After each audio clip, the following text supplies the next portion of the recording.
Is D live?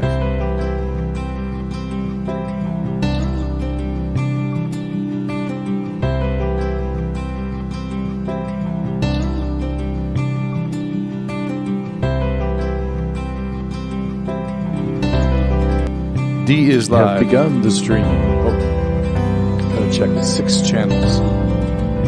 Is D live? Foxhole. Fox is holding. Is twee witching? T is witching. Is YouTubing? Is Facebooking?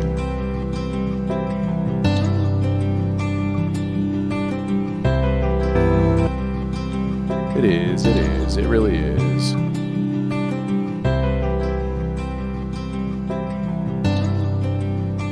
Where do you see the Rumble live? That's what I want to know.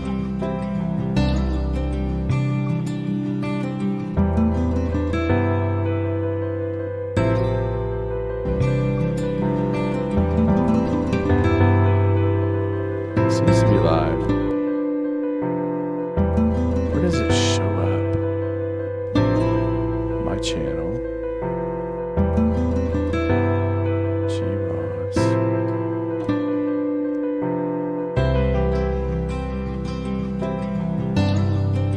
And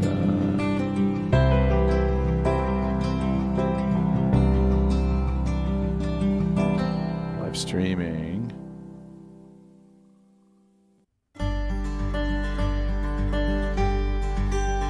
Yeah, it says I'm live.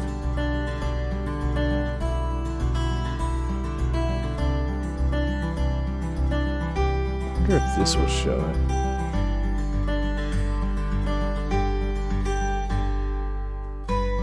It just doesn't seem to show up live.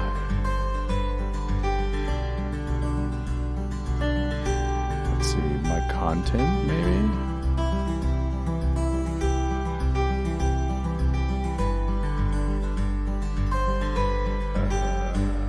My channels, manage.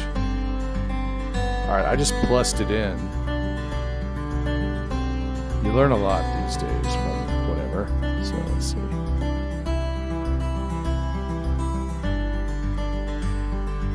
Yeah, whatever. We got 9 followers on Rumble. Minute and a half to go. We got P. Thaggy with some Cheerios. There's a little Ant-Man swimming in the Cheerio. Aww. That's from Honey, I Shrunk the Kids, maybe. It's a little alarming. A little alarming, I don't mind saying. Give it 1 minute and we'll start.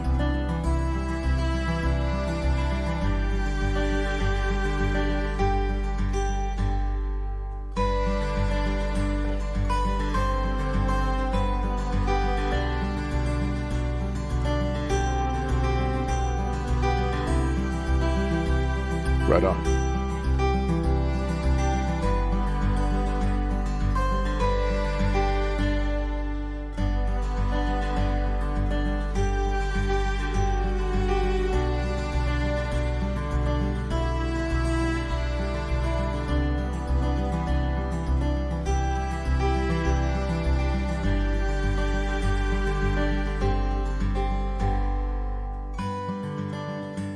My channel. There's not a custom URL, but there is a URL. Ah, I'll tell you what, that'll do it. User GJ Ross live. So for Commander Sloan, I'll just put that out there.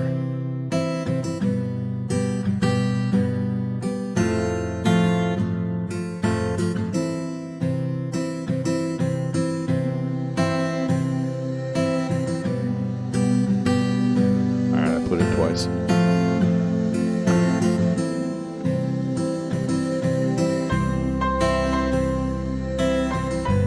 Alright, I'm way past time. Let's get going.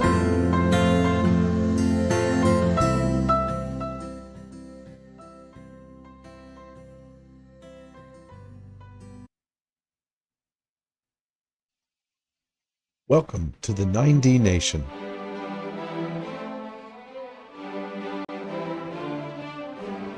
בראשית ברא אלוהים את השמיים ואת הארץ. In the beginning, God created the heavens and the earth.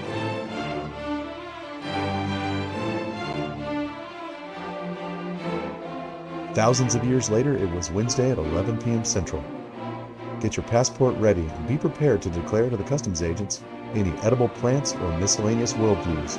You're now crossing into the nation with no denomination.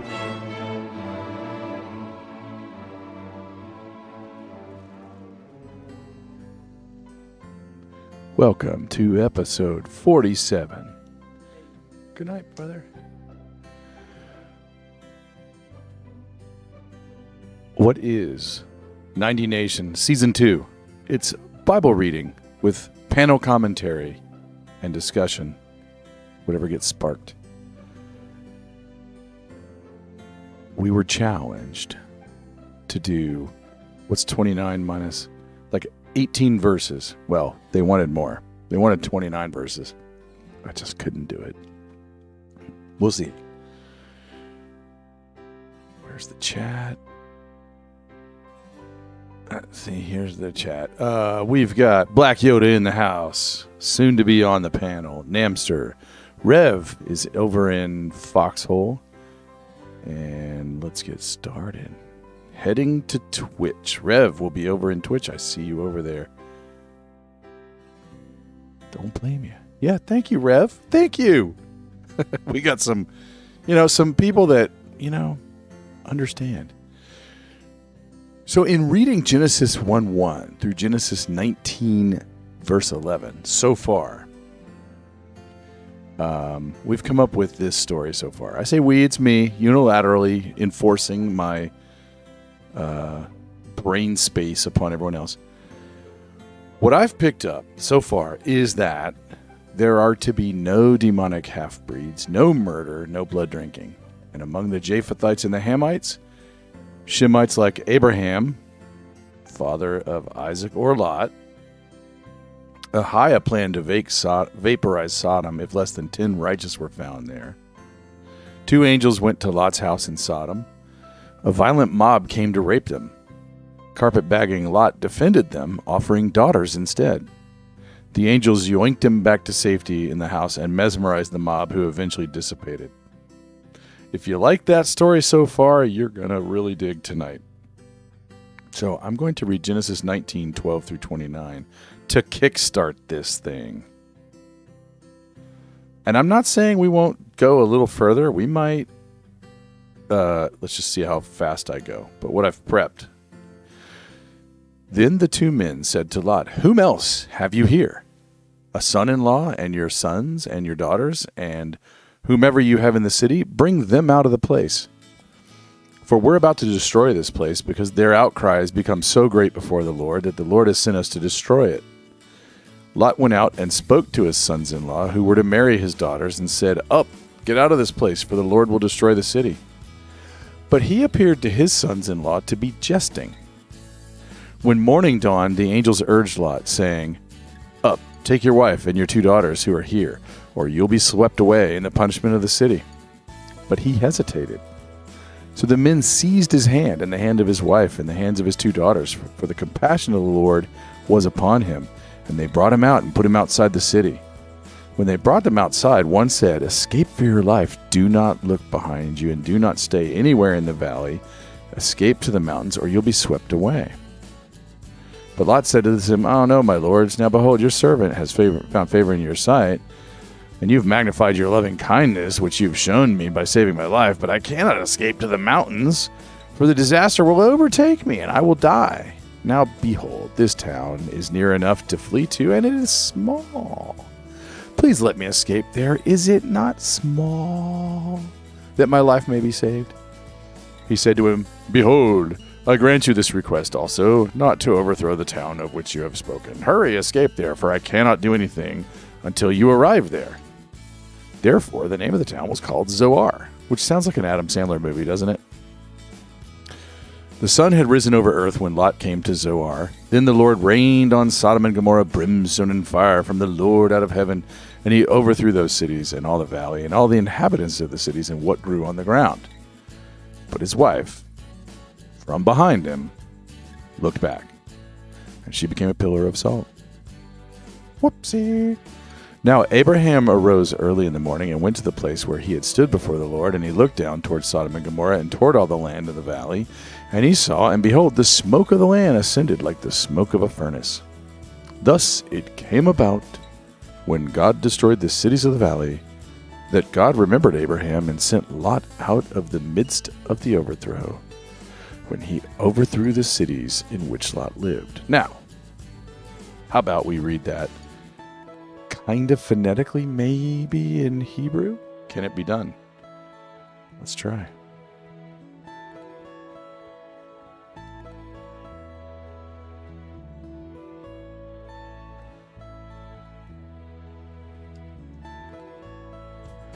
All right.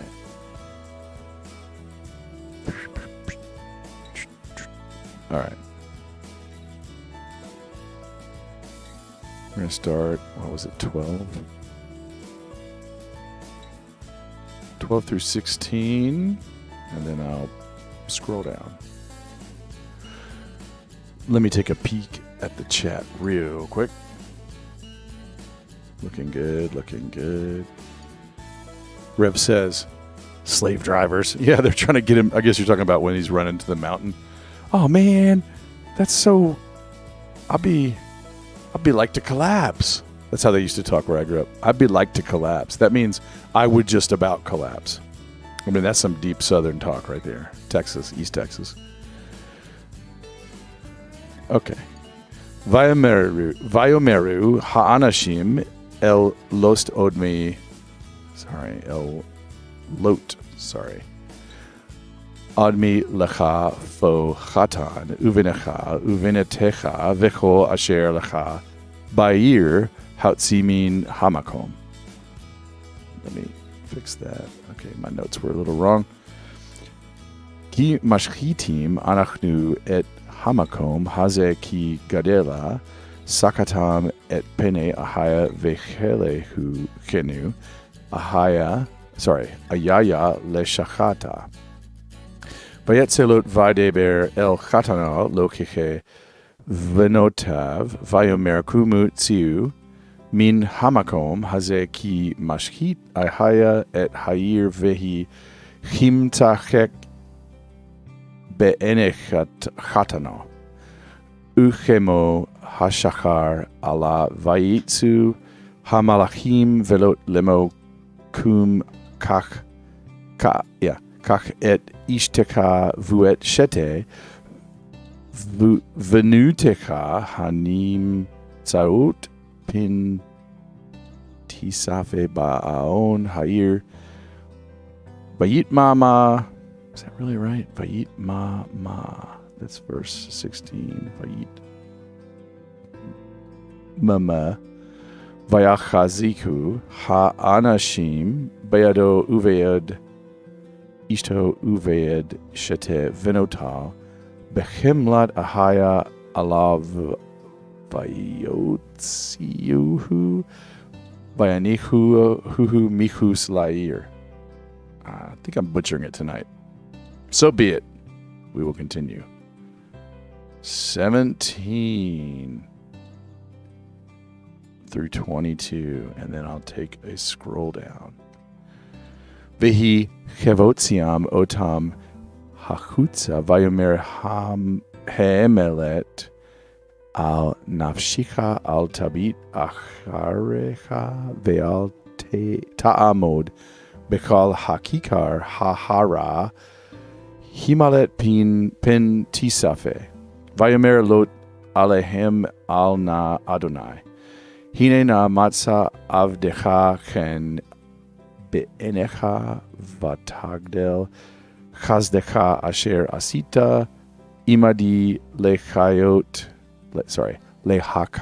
et napshi ve'anauki lo ukal lehimalet hahara pin tidbakani hara'a vamati Hinena ha'aer hazot kerova lanus shama vihi mitzar imaltana shama halo mitzar hi utechi nafshi. Vayemer ela nina natsati fanecha gam ladavar haze levilti hafeki et ha'ir asher dibarta. Maher hamelet shama kilo uchal latzot davar ad baocha shama al ken karashem ha'ir sowar. Deep breath. Now let's go.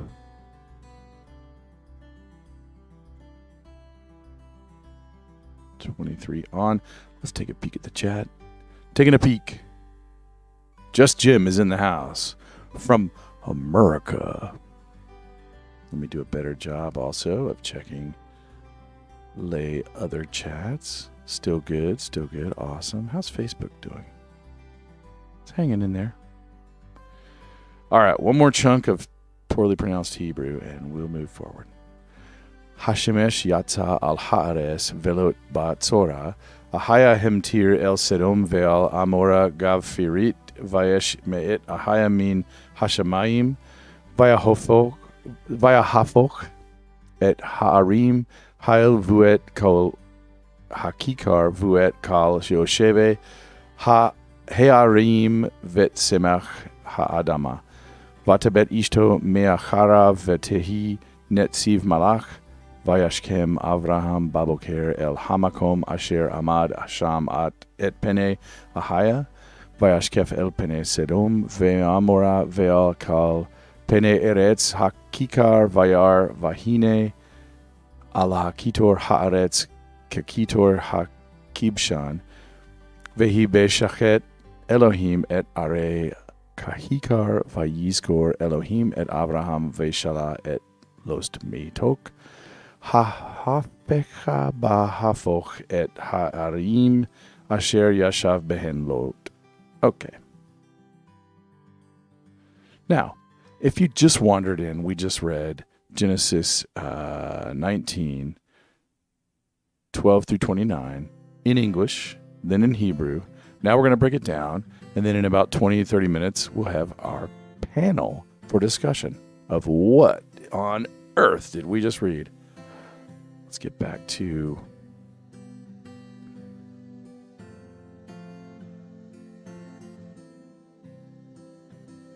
verse 12.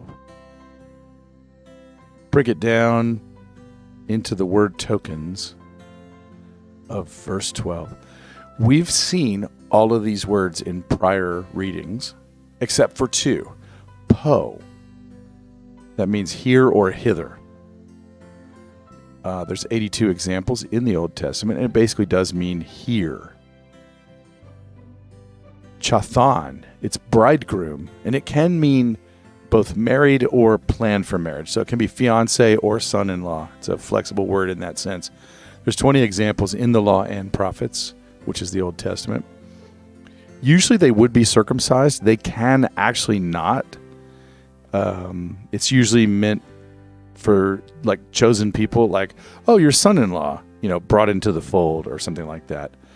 So there's a sense of course, any daughter is going to be betrothed or married to a,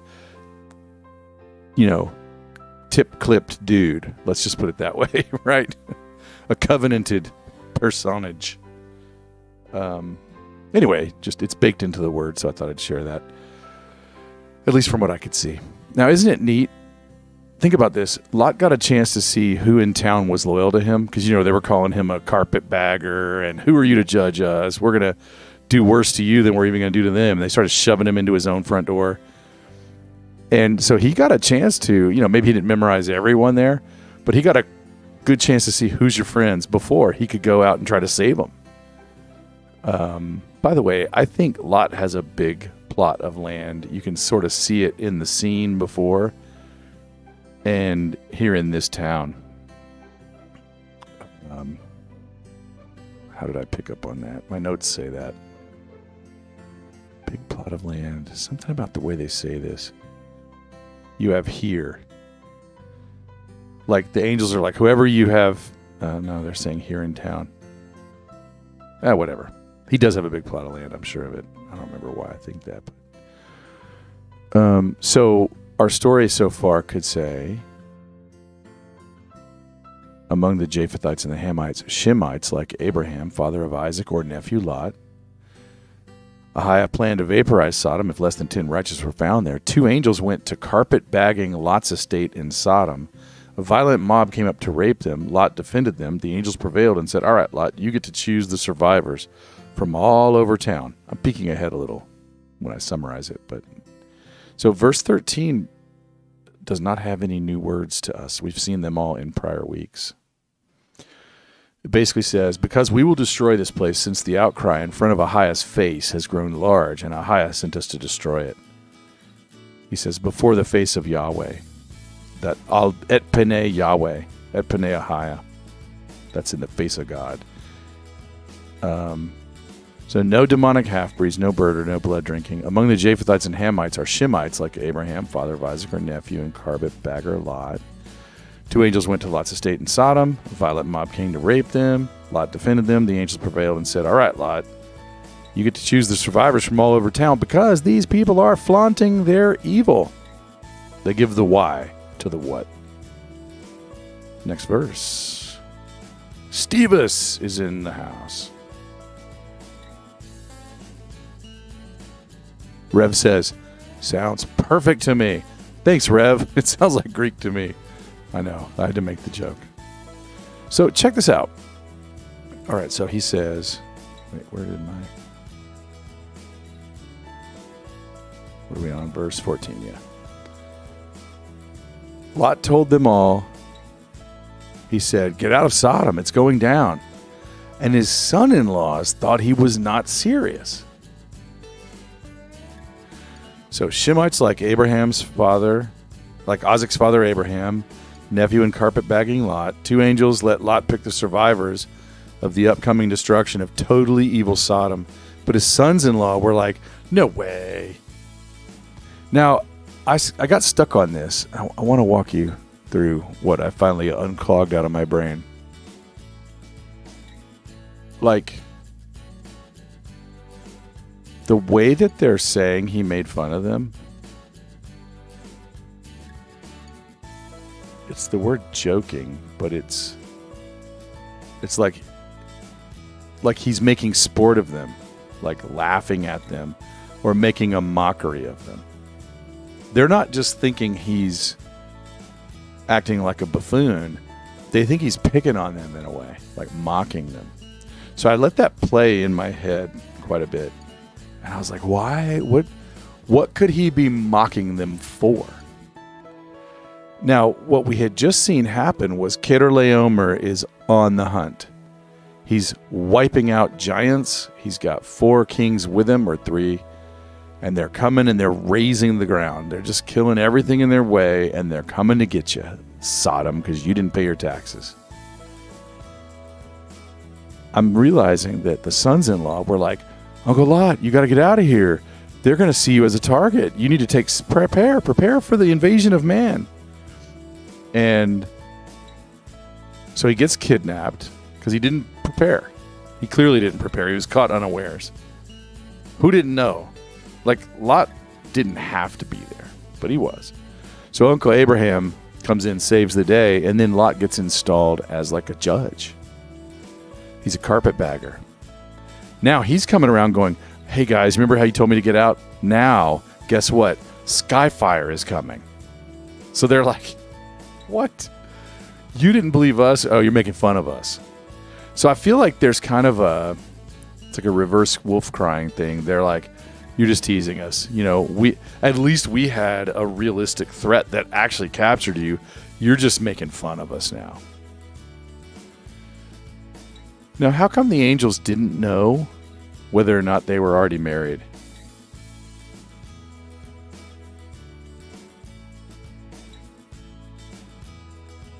Because they weren't living on Lot's compound. Anyway, enough of verse 14. Let's go on to 15. Verse 15. All right, verse 15 has three words that we've never come across before. Kamo or kamo, that's like or as or when. There's 140 examples in the Law and Prophets. It's pretty clear. Shachar, that's dawn. There's 25 examples in the Law and Prophets. It's also a pretty clearly used word as, dawn. Utz, that's to press or be pressed or make haste. There's only 10 usages in the Law and Prophets, but each use is pretty clear, like to urge. So at first light, the angels hurried Lot, saying, "Get your wife and your 2 daughters out, or you'll be in the city's doom." So they warned Lot to take his wife and 2 daughters away from evil Sodom before it got vaped. Now, it just occurred to me as I was reading this last week. There's a little bit of a parallel to the flood story. So instead of an ark, there's going to be an angel's force field around a compound, or at least angel's providence, and a race from town. So it's not exactly the ark story, but it's a fractal repeat of like a rescue from doom. Everyone around you is going to die, but you're going to be saved through this divine interference. Tinka says, "Oh yeah, with the kitty cat. Meow, meow. Meow, meow, meow, meow, meow, meow." Rev says, "Pride and ego." Yes, I think the sons-in-law, that's a very good point. They can't see through that Lot really means it. He's like, you can tell from the story, right? He would be telling them the truth. He would have the body language of for real, and they just can't see through it. They're blinded by their own, you're just making fun of us. Let's go to verse 16. 16. There are 3 new words here for us to look at. Maha, that's to linger or tarry, or delay, or wait or hesitate. It's 9 examples in the Old Testament. Chazak, that's to be or grow firm. To be firm or grow firm, or to be strong or grow strong, or to be strengthened. There's 290 examples in the Old Testament, and it usually means like strengthen or reinforce or repair.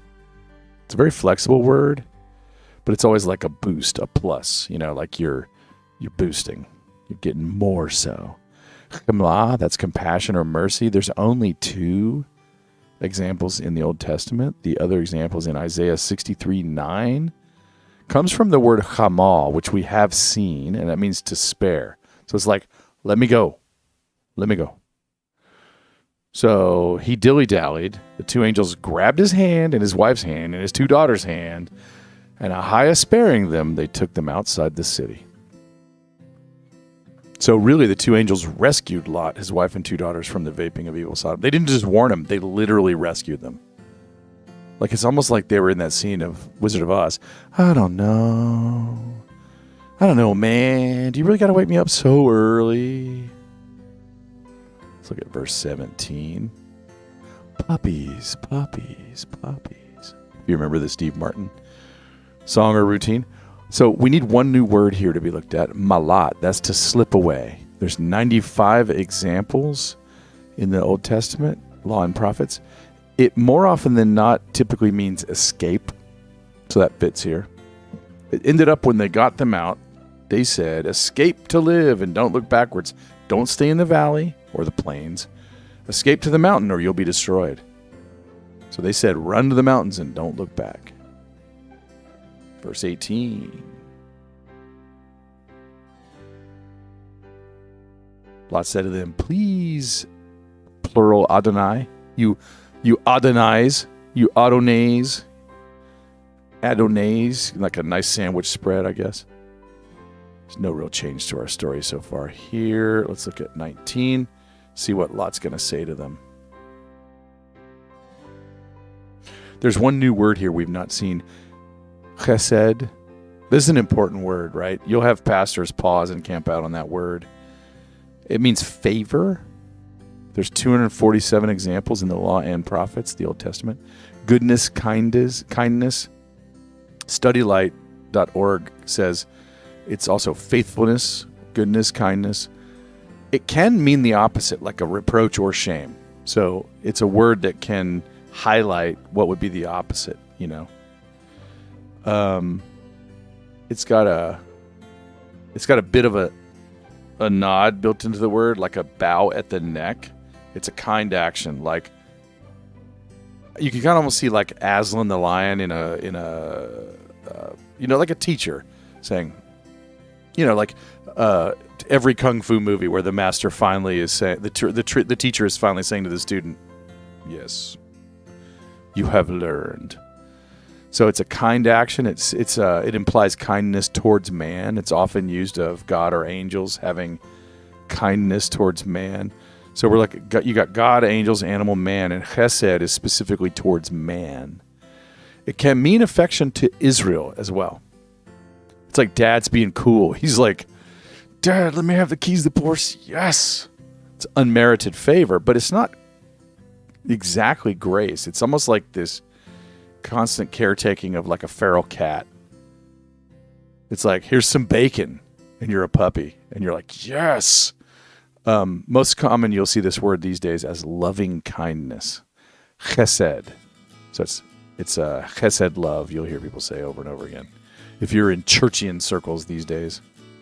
So to put it all together, Lot says, if it's really, really, really true that your humble little old me has found favor in your sight, and you're willing to be even cooler than you already are by saving my life, I'm still going to die out here, and there's still going to be like, I'm feeble. I need mountains, not open wideness.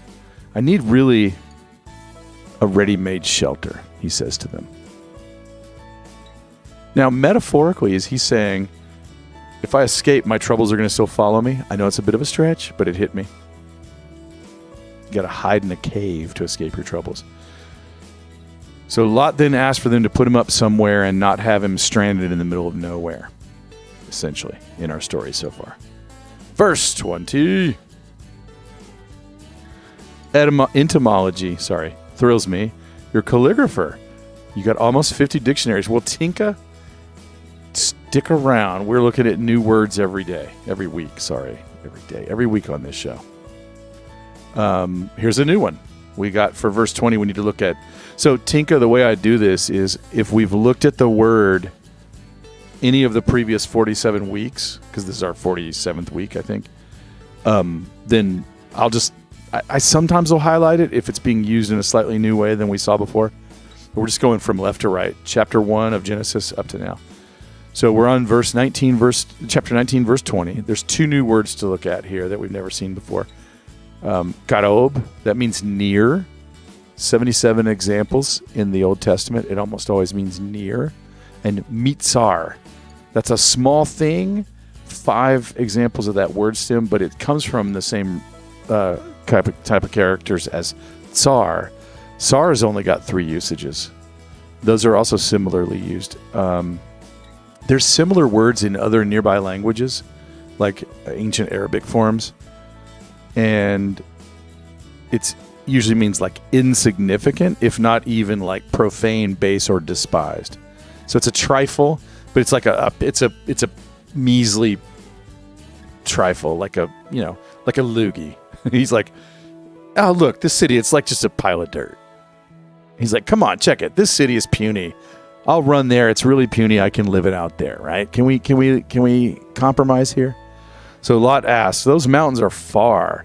You're going to blow up this puny little town over here? Can you call in a favor?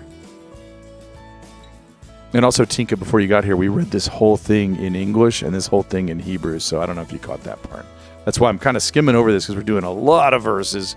Got to get through a few more in the next 10 minutes to bring in our panel close to on time. We do commentary after, or discussion. All right. Think about what we're doing. We're going to get 2, 3, 4, 5 people. It ranges. I think probably tonight it'll be 3 or 4. Black Yoda always. Meet Tsar, Big Mike. Good one, Duppy. Think about what we're doing. We're just a bunch of noobs, and we're chopping the word up, right? It's an ancient document. It actually, if you read it, it says to do this. It says, test the prophets. It says, divide the word. We're supposed to take the book of nature, what we see out there, the book of experience, how God's talked to us. Now, it's can get a little woo-woo there, and the book itself, and align all that together And it's doable. I'll get evangelistic for a second. You need to be sealed in the Spirit for that Spirit to be talking to you. And that Spirit is sent from the Father and the Son. I do believe in the, what's it called? Now I'm drawing a blank. What's the word? It'll come to me. About 1,000 years ago, the Eastern Orthodox and the Roman Catholic Church split over the filioque clause. Does the Spirit proceed from the Father or from the Father and the Son? I can't see a good reason to reverse, so I'm going to stick with tradition. I'm not smart enough to switch from. I'm not smart enough. Anyway, I'm getting way off topic. We'll come to that one day. So there's no new words that we haven't seen before in verse 22. Have I flipped this to 22? Yeah, here we go. 22. We've seen these. Essentially, this verse says, run because we can't blast Sodom until you get to the puny little town. Therefore, they called it Zoar. One thing I cheap out on, Tinka, I don't do deep dives into names because that could take forever. I typically gloss right over that. I'll just let the ancient experts tell us. But isn't it kind of weird? So Lot asked if Zoar could be left alone so he didn't have to run all the way to the mountains. And the angels were like, okay, but hurry. We can't start the op. We can't call down the fire until you get to Zoar. So it's got that, like, you know, they're on comms and they're waiting. They're like, hold on, like belay that order, you know. But they're going to call down the strikes, you know. So I guess they can change it. They whip out the laptop and they're like, uploading to ComSat link, you know, and then they're putting what's the coordinates for Zoar? Better get these right. You get these off, we'll lose 1,000 of Lot's new friends. I don't know. A little freewheeling there. Verse 23. Let's go to verse 23. Let me catch up in the chat. See what Rev says, I'm wussified. Like you don't want to run to the mountains. I don't want to run to the mountains either. It takes me 10 minutes to jog a mile. You know, like I can't run to the mountains. Not in one night. When the sun came up, Lot entered Zoar. So Zoar is a night's run away. We learned that. Let's look at verse 24. For an old man, too. Like a pretty feeble dude, I think. He's not that old, but he's getting old. Verse 24 has Gophrith. Let's look this word up.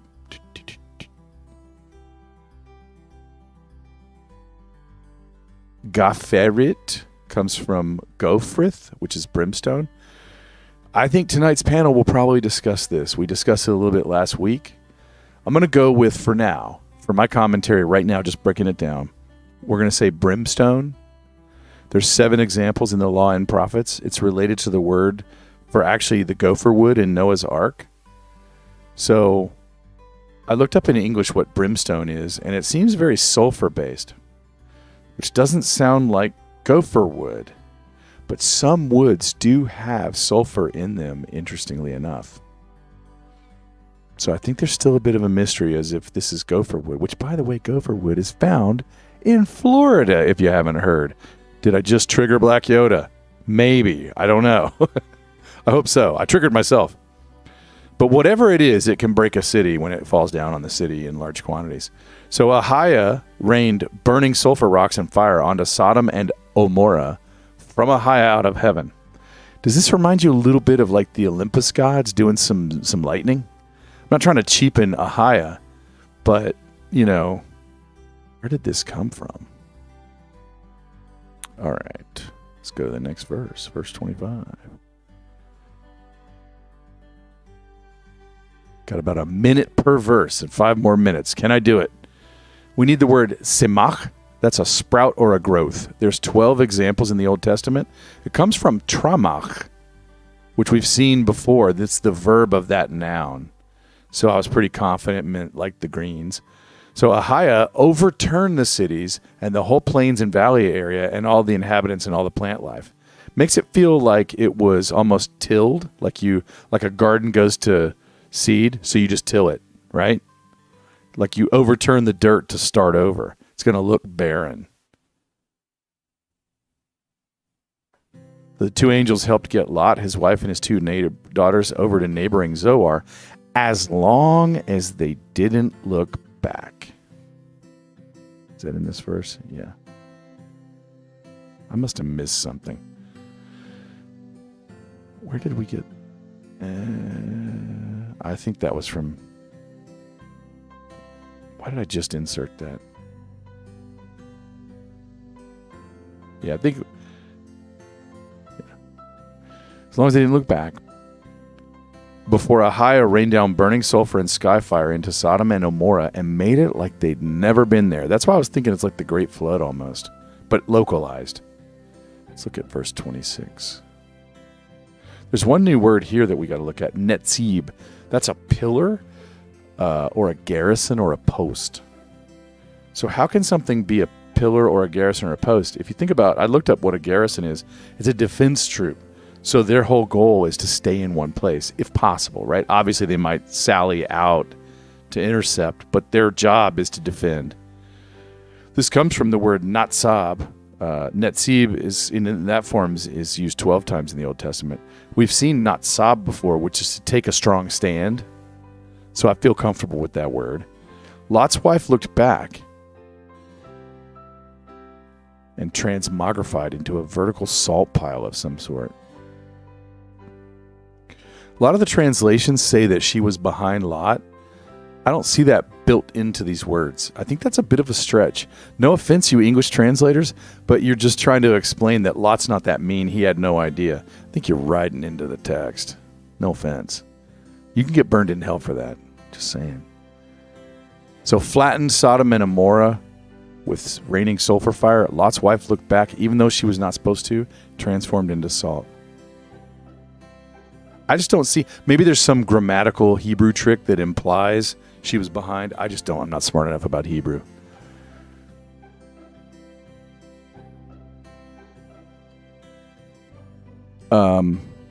It seems likely that Lot would not know where his wife was when he got to Zoar. Like the way, if you take this literally, it's like he's hunkered down, he's getting there, and he doesn't know, like, how's everyone doing? He can't look back. He probably was out in front paving the way, right? So it's kind of like a scene from like maybe a James Cameron movie, like sad. So if you're one of the four running and you look back, you instantly become saltized. That's not the fire and brimstone. That's before the fire and brimstone. Remember, that comes after they get there. So it's like two different effects going on. I don't know if maybe there's like some pre-waves of alien technology that can tell if you're looking at it and turns you into salt. I mean, that's just such a weird supernatural thing. I don't think there's like an easy explanation in modern science, but for the salt turning into thing. Verse 27, Abraham went early in the morning to where he had stood in front of Ahiah, going back when he had, been told that he was going to have great nations coming out of him. So Lot and his two daughters escaped to Zoar before Ahiah disappeared Sodom and Gomorrah. Abraham went to the God meeting spot. 2 more verses, I think, and then we're ready for panel. Verse 28. 2 new words here. Kitor, that's a thick smoke. There's 4 examples in the Old Testament, and 2 of them are right here. So it's not used a lot. One time it could mean smoke, another time it could mean clouds. Here it says furnace, Kitor. So I think here we wouldn't say furnace clouds, so I'm comfortable to say furnace smoke. And Kibshan, that's a kiln, but there's only 4 examples in the Old Testament. It means kiln or furnace. The other 3 usages besides here are in Exodus, and it refers to the soot or smoke from a kiln or furnace. It comes from the word kabosh, and you know that word. That's a Yiddish word, right? Subdue. Put the kibosh, stanch it out. One commentary pointed out that the usual word for furnace is not used here, so this is maybe a little more kiln-ish. I really couldn't lock these words down. But I'm not surprised to see smoke after, like, fire from heaven. How else would Abraham know from far away? Do you think he saw the fire, like, as a light show overnight?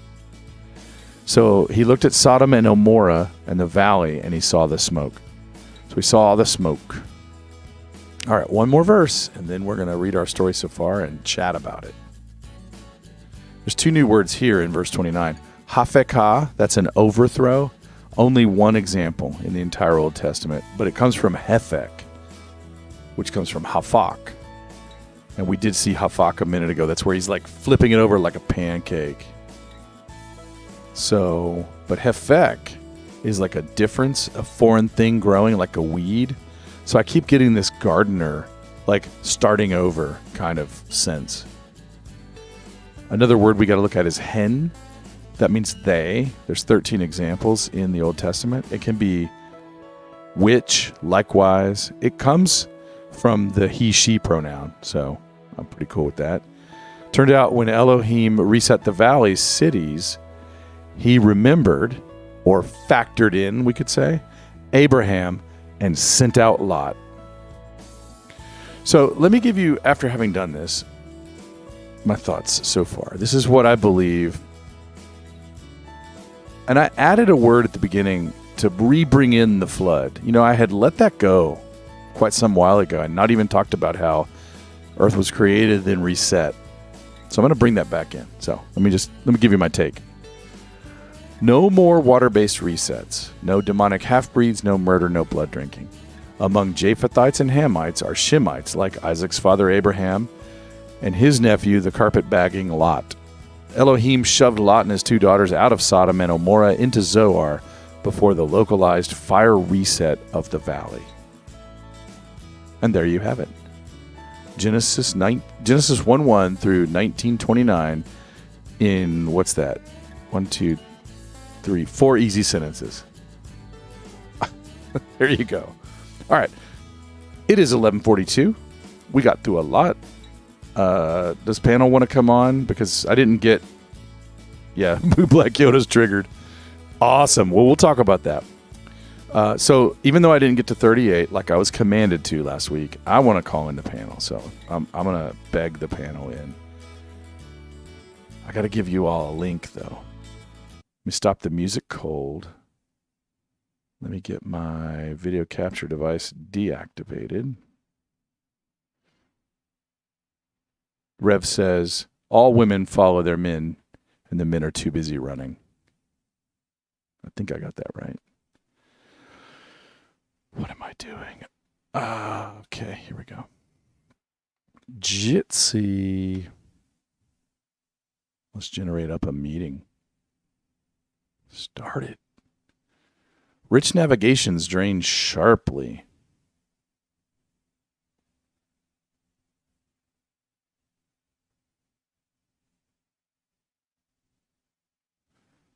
Let me put that in the chat here. Rich navigations drain sharply. All right, so this is part 2 of the show. We bring in the panel, which is co-panelist Black Yoda and other guests. Typically Thaggy and Duppy. Sometimes Ankavanka. Sometimes I think we've had the Texan. Black Yoda, thanks for joining. What is up, bro? Oh, I took a 2-hour nap. I feel good. All right.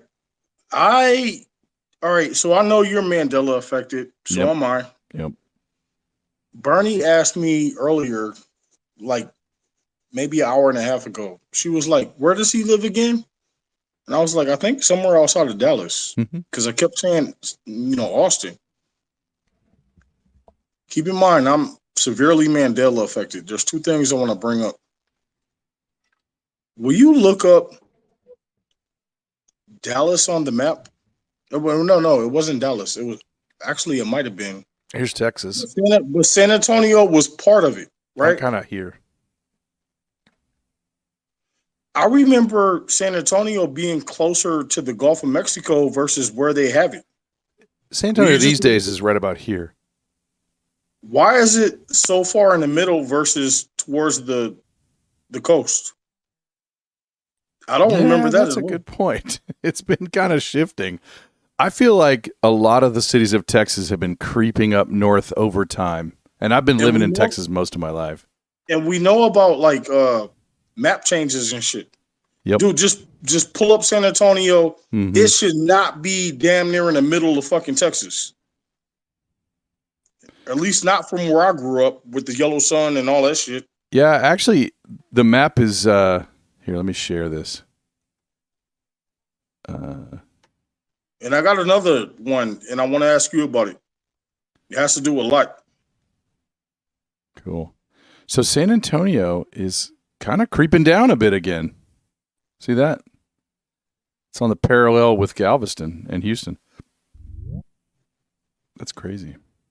I remember them, you know, like they would get warnings about like hurricanes and shit like that. Why would you get a warning from the middle of fucking Texas? Yeah, I apologize for that. I was cooking tonight and I started having some beers because Due Diligence played a video before he closed out last night about the Sloppy Joes. And I was like, dude, I don't even remember the last time I had a Sloppy Joe. Like, Ooh, Sloppy Joes. and I do a vegetarian one, bro. I'll send you a Twitter link later. Okay. When all the magic came together. You know what I mean? So afterwards, I was like, it's beer 30. You know what I mean? So I apologize. No, you're golden. Duppy's in the house. Hey, what's up, Duppy? You might want to help me with this one. Hey, guys.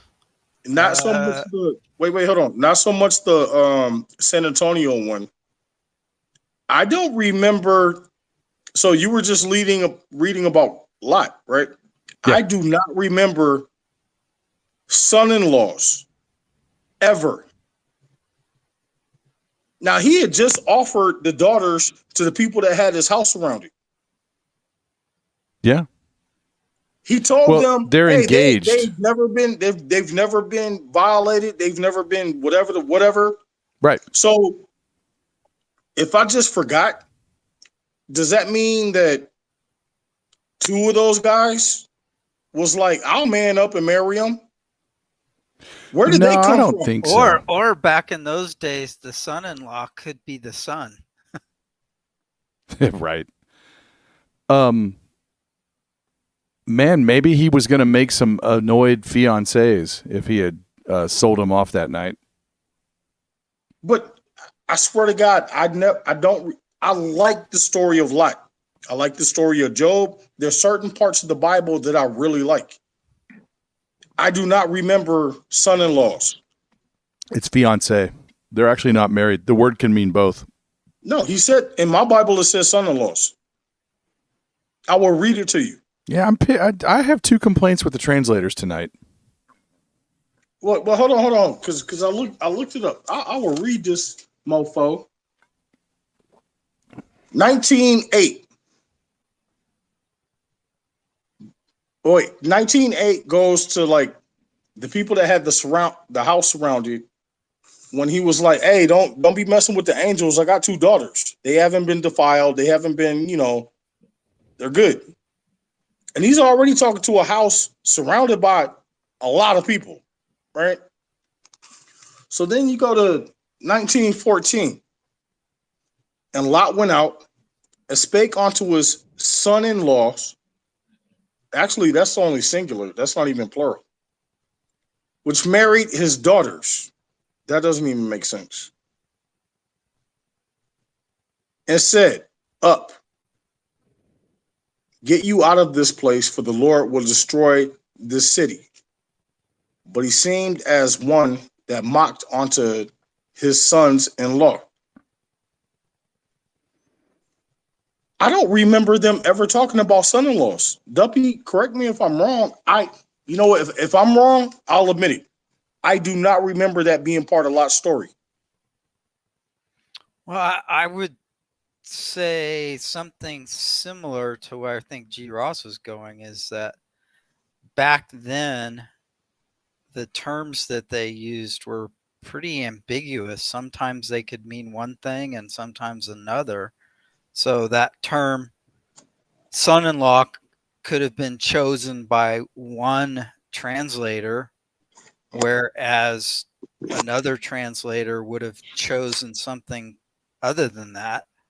All right. Well, let's ask this question. The root word. Hold on.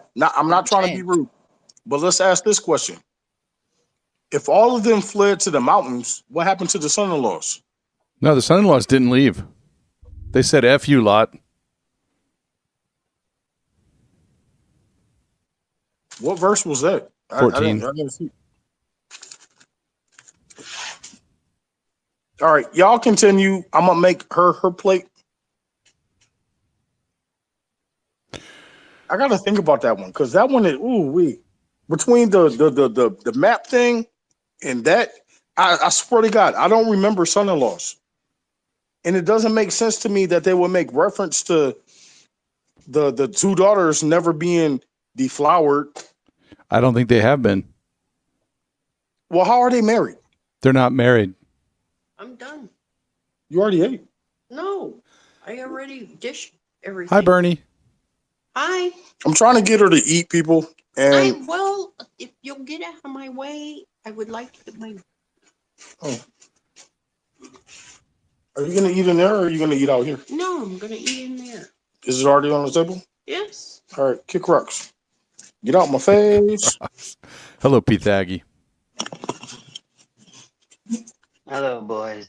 Hey, Thaggy. Hey, buddy.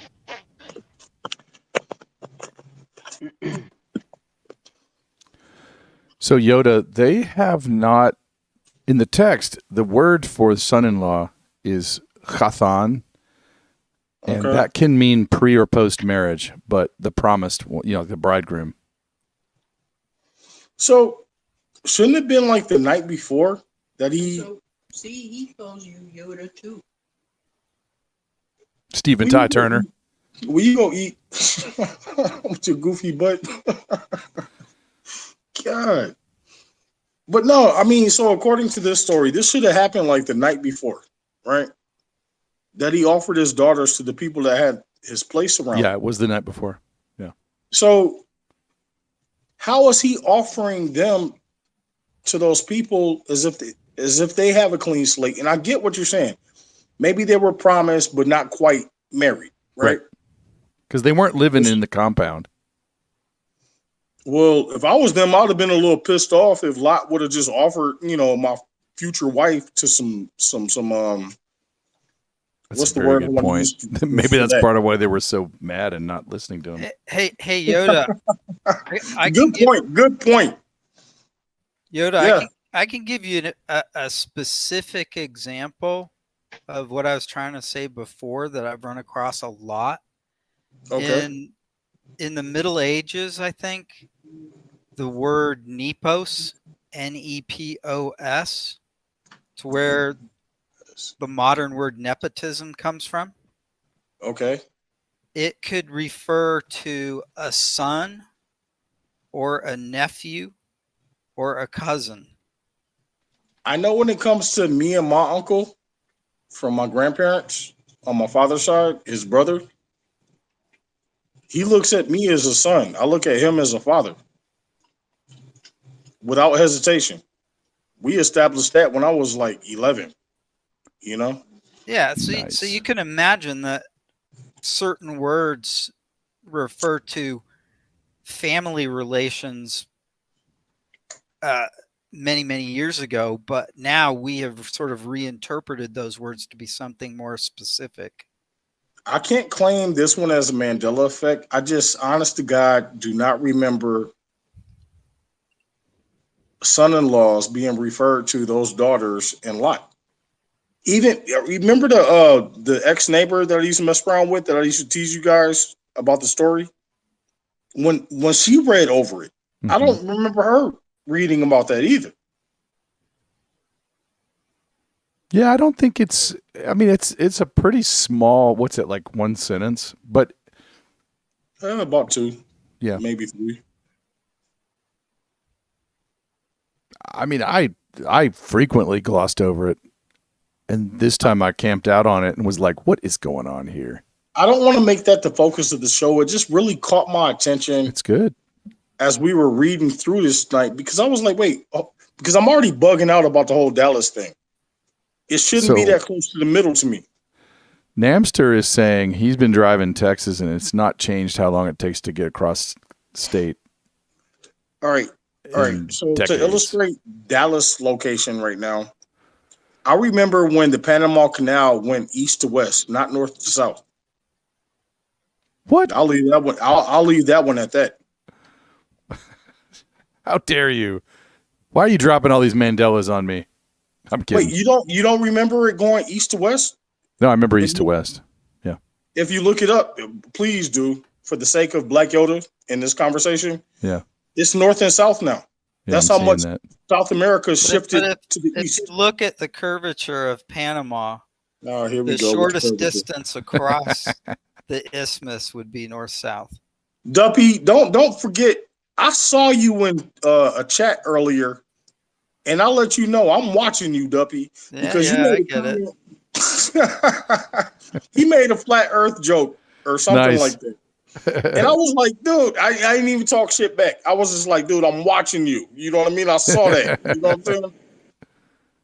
That's awesome. But that's out of love, bro. That's out of love. I promise you that. But no, look up Panama Canal. I remember seeing east to it. west. You didn't know it's about kind that? of, yeah. I think when you think about what the Panama Canal is, it connects the Atlantic Ocean to the Pacific Ocean. You automatically think it's east-west until you look at a map. Keep in mind, Black Yoda had a globe that I got for Christmas when I was like 11. Why'd you have a globe when the Earth is flat? This is before all that, right? Oh, okay.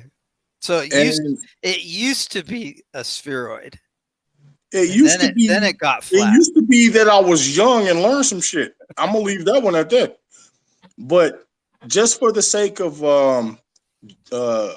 geography, I used to get grounded all the time. If I got a C1 on my report card or just something stupid at school, my father would just use that as an excuse to just ground me all the time, right? And so I'd be in my bedroom, bored as shit. No TV, no video games. This was before all of that, people, right? I used to spin the shit out of that globe, close my eyes. I could hear it spin, and I would stop it with my finger and look at the location and wonder about what that place might be like, because it might be better than being in this fucking. Oh, I didn't mean to say it like that. It might be better than being in this room, right? Fantasy, and wonderment. So when I say I have a good sense of geography, that's part of the reason. I could see, though, back in the day, an old globe, the person drawing that Panama Canal thing might have gone like, blurp. You know what I'm saying? East to west versus north to south, really? Yeah. But I'm looking at the land strip, like Duppy was saying. It kind of has to be more north-south or northeast, northwest, southeast. Well, if you look at it now, but I remember when South America was not that far over. Look at Cuba. Look at how big Cuba is now. Cuba was never almost as big as Florida. Right. Cuba is huge. It's almost as big as Florida. Did you already eat your sandwich? No, I'm in the middle of it. By the way, Rev says hello to Black Yoda and Duppy. Hello. He says it was friggin' hot today. Yeah, because it was warm today. Yeah. But I put it back to 75, so it's cold. You're always cold.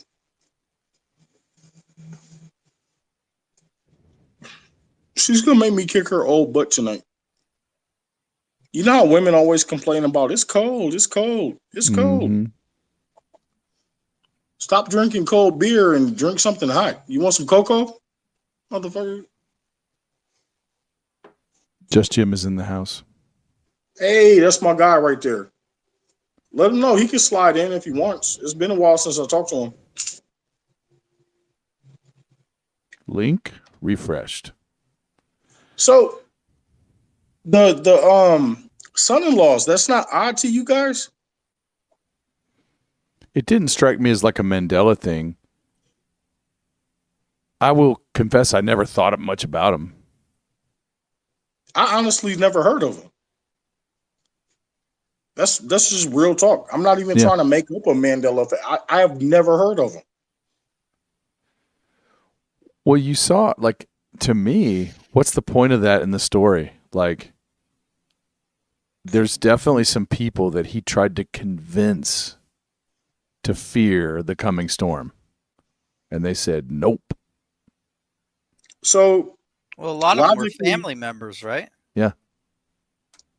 Or so extended family. logically looking at that with the other parts of the story, I would conclude that he might have convinced two of the people because he had at least two daughters. Yep. Hey, do you want to, wife my daughters? Blah, blah, blah.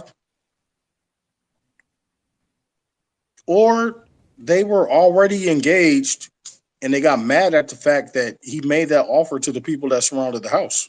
Yeah. Or maybe they're like, we don't want to move. Never mind. Maybe they weren't that hot. He's like, hey, listen, we're moving to Zoar. And they're like, yeah, never mind about the marriage. I swear to God, I've never heard about them. I never knew they existed. All right. Well, so I can shed a little light on this. If you look at verse 12, the two angels or whomever they are, Right? have you anyone here, sons-in-laws or sons or daughters? Right. Because so apparently they don't know. They don't know what family I saw relations that. he has. I saw that. All right. So they're not omniscient. They don't know the story. They just know that they're there to annihilate the city. And then verse 14. Then Lot went out and spoke to his sons-in-law who had married his daughters. Oh, they are married? Well, yeah. Well, in the LXX, I'm reading the LXX, they say, comma, It who says had married married in his my daughters. King It James does I'm say reading that, from. yeah. And then if you look at the international or all the other translations, they put it in parentheses. They had married his daughters. But the word itself is take, lakach, and yeah. So they're I have a betrothed. couple. Yeah. Right. To me, it's like a betrothal. And then Yep. when you had said how that word actually translates from Hebrew, it makes a lot more sense that it's a very fluid term. Mhm. And it either way you look at it, it looks like the marriage they were affianced. Marriage wasn't consummated, if we are to believe that they were virgins. Right. So here's one other thing, though. But before you go there, I'm not trying to cut you off. But I'm not even buzzed yet. I know, but have this another. is kind of important. So the angels are already at the house. It's already been surrounded. Yep. They've already seen the surrounding of the house, right? Why would they need to ask Lot, are they already betrothed? Is there something you need to tell us if that was the case? It's a fair question to ask. Yes. Perhaps it ties back to God's promise to Abraham that if five were found, then maybe he would spare it. And maybe that's one thing that they were in on. The reason behind their question. Well, like, do you have anyone else here? Anyone? Oh, nice. Like, do Great you? catch. Because if you don't, we're going to annihilate this place. But Right. if and you do, go and tell them right now. Go and tell them. I get your point with that one, but that's some So- deep trickery right there. That's good. Some deep Yeah. trickery. I like the way he put it, but that's some deep nice. trickery. Yeah. But here's the main thread is you're right. It is confusing to say these are my daughters, they're virgins, blah blah blah. But then we later find out that they're engaged, or that they're in fact married, according to a lot of translations. They underscore, look, these girls were married, mind you. So I agree that it's very confusing, and all I could find was that in the Talmud, some rabbinical scholars said, that there were actually four daughters, and they were referring to the first two that were married. But Let's this is not not get it exegesis. twisted. Right. Let's not get it Hold on, twisted. Yoda. They coming from Sodom and Gomorrah, whatever strip club they had back in the day. They was probably working there because look what they did to Lot when they got him drunk. Well, no, They but are I not don't want to. innocent by any means. You know what I mean? Like, True. And that's kind of where I focused my study. I was probably pushing hard to go through the end of the chapter. I know, but it's okay. Because I don't really have a lot to say G. about Ross this one in dropped the particular. bomb. He dropped the ball on that one. Fair. Most of my comments were focused on the morality of or lack thereof. The morality lesson we're supposed to learn from this chapter. But if we're going to stop at verse 21 or 29, I guess 29. We can look ahead. I have no problem with that. 29. Just to finish my point, I think that when the rabbinical scholar, you have to remember, one of many different opinions, it's a commentary, to say that there were four daughters and two of them were wed and he sought their spouses out and they were the ones who laughed is just speculation. It doesn't come from the text. It's not exegesis. Right. Yeah, I was about to say that. Yeah. And that person's outnumbered. There's no one else who's suggesting such a thing. But it's kind of like saving the hypothesis. Like, well, let's save the scripture. Let's they're trying to make it make sense when it doesn't make sense, right? Yeah. So, but I think it's reasonable to throw the speculation out. Could it be that, and then let the text stand? Does that make sense? Wait, aren't you supposed to be the convictual one, the letter of the law or the letter of the word?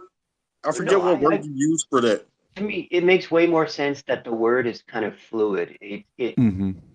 Everyone's saying that they were wed, but yet they're virgins, and I think the whole thing is revealed when G. Ross goes through the original Hebrew.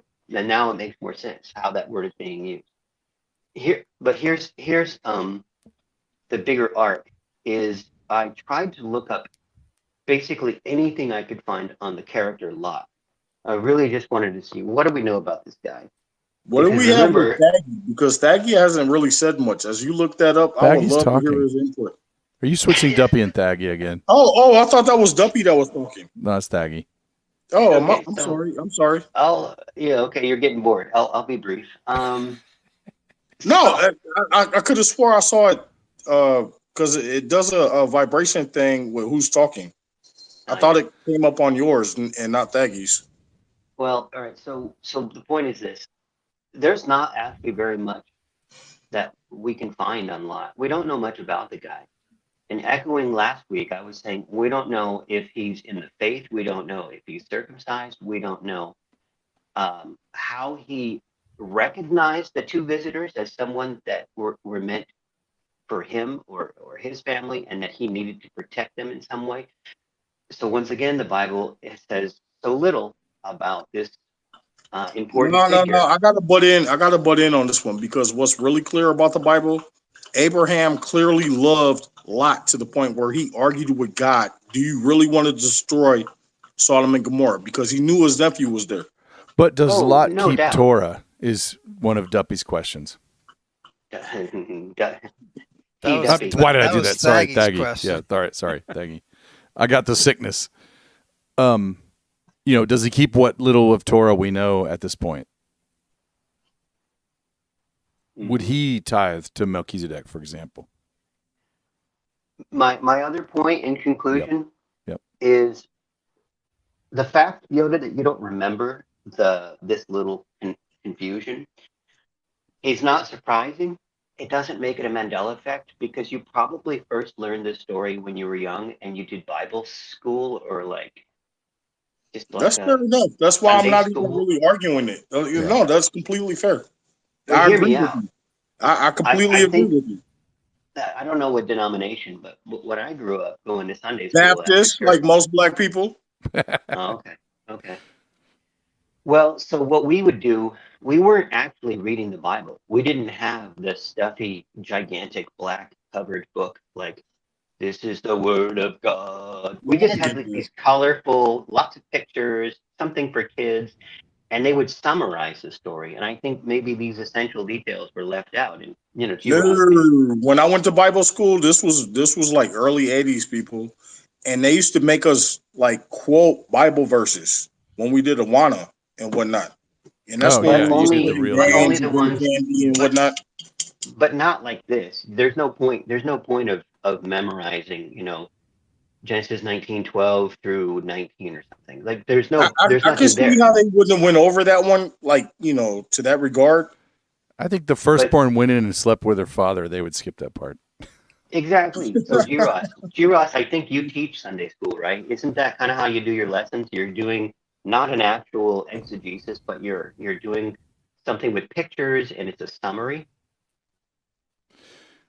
Man, it's been a while since I actually just let 3-year-olds play with cars. I'm usually on the music team these days. Oh, But okay. Okay. but I'm familiar with the material because I'm an elder on that church. So I'm supposed to be familiar with it. Let me tell you, we're switching over to like Answers in Genesis, probably. They'll have some verses, but yeah, they'll expound on it, and it's like what you're saying. Yeah, exactly. They summarize it, and if they want to make it a PG version and leave out the parts where he slept with his daughters, I mean, that doesn't mean that it's a Mandela effect. It means that they didn't talk about Mm. that. It So means they just didn't talk about that. It's not appropriate for little kids. That's all. since I can't clarify whether or not the son-in-laws are real when it comes to Mandela effect, I can bring up another one that I know is a Mandela effect. You want to leapfrog? Okay. Definitely, because I'm Black Yoda. You know what I mean? Okay, fine. And I say that with all respect, because you know how much I love you, Pythagoras and Duppy. Y'all know, right? And I say Pythagoras on purpose, Yeah, go ahead. I'm gonna mute out you. of love, right? You got the talking stick. Go ahead. The lion and the lamb versus the wolf and the lamb. I remember the lion and the lamb, and it came on all of my books. The books that you're talking about that I got as a kid. It was always the lion and the lamb. There was no wolf. But you look up in the Bible now, it's a wolf. Sloan says some of us whites are Baptist. That's a good one. That means he likes fried chicken and watermelon. Damn it. Nice. Let me stop. I know that's the beer. Let me stop. You're gonna get us all in trouble. I know, right? I thought I was 100. Maybe I got a little bit of buzz more than I want to admit. Just Jim is right. The mob wanted to have sex with the angels, and the Lot said, "Take my daughters." That's correct. Namster is pointing out the Zondervan keeps changing the Bible every few years. Let me point out how y'all avoiding that question. Which question? one was it? The lion or the wolf? I'm not affected by that. I've never seen a Bible Mandela effect in my life. I got you on that. It was always the wolf. I always remember it as the lion. I never heard of this wolf. Thank you. And I'm actually from the city where Zondervan is headquartered, where the Bibles are published. Matter of fact, I can bring up another Mandela effect out the Bible. Read the Lord's Prayer. When it talks about debtors and I can't remember. Oh, that's a denominational thing. Yeah. They say debtors or something that's versus a Calvinist. something else. Yeah, that's a Calvinist versus trespassers.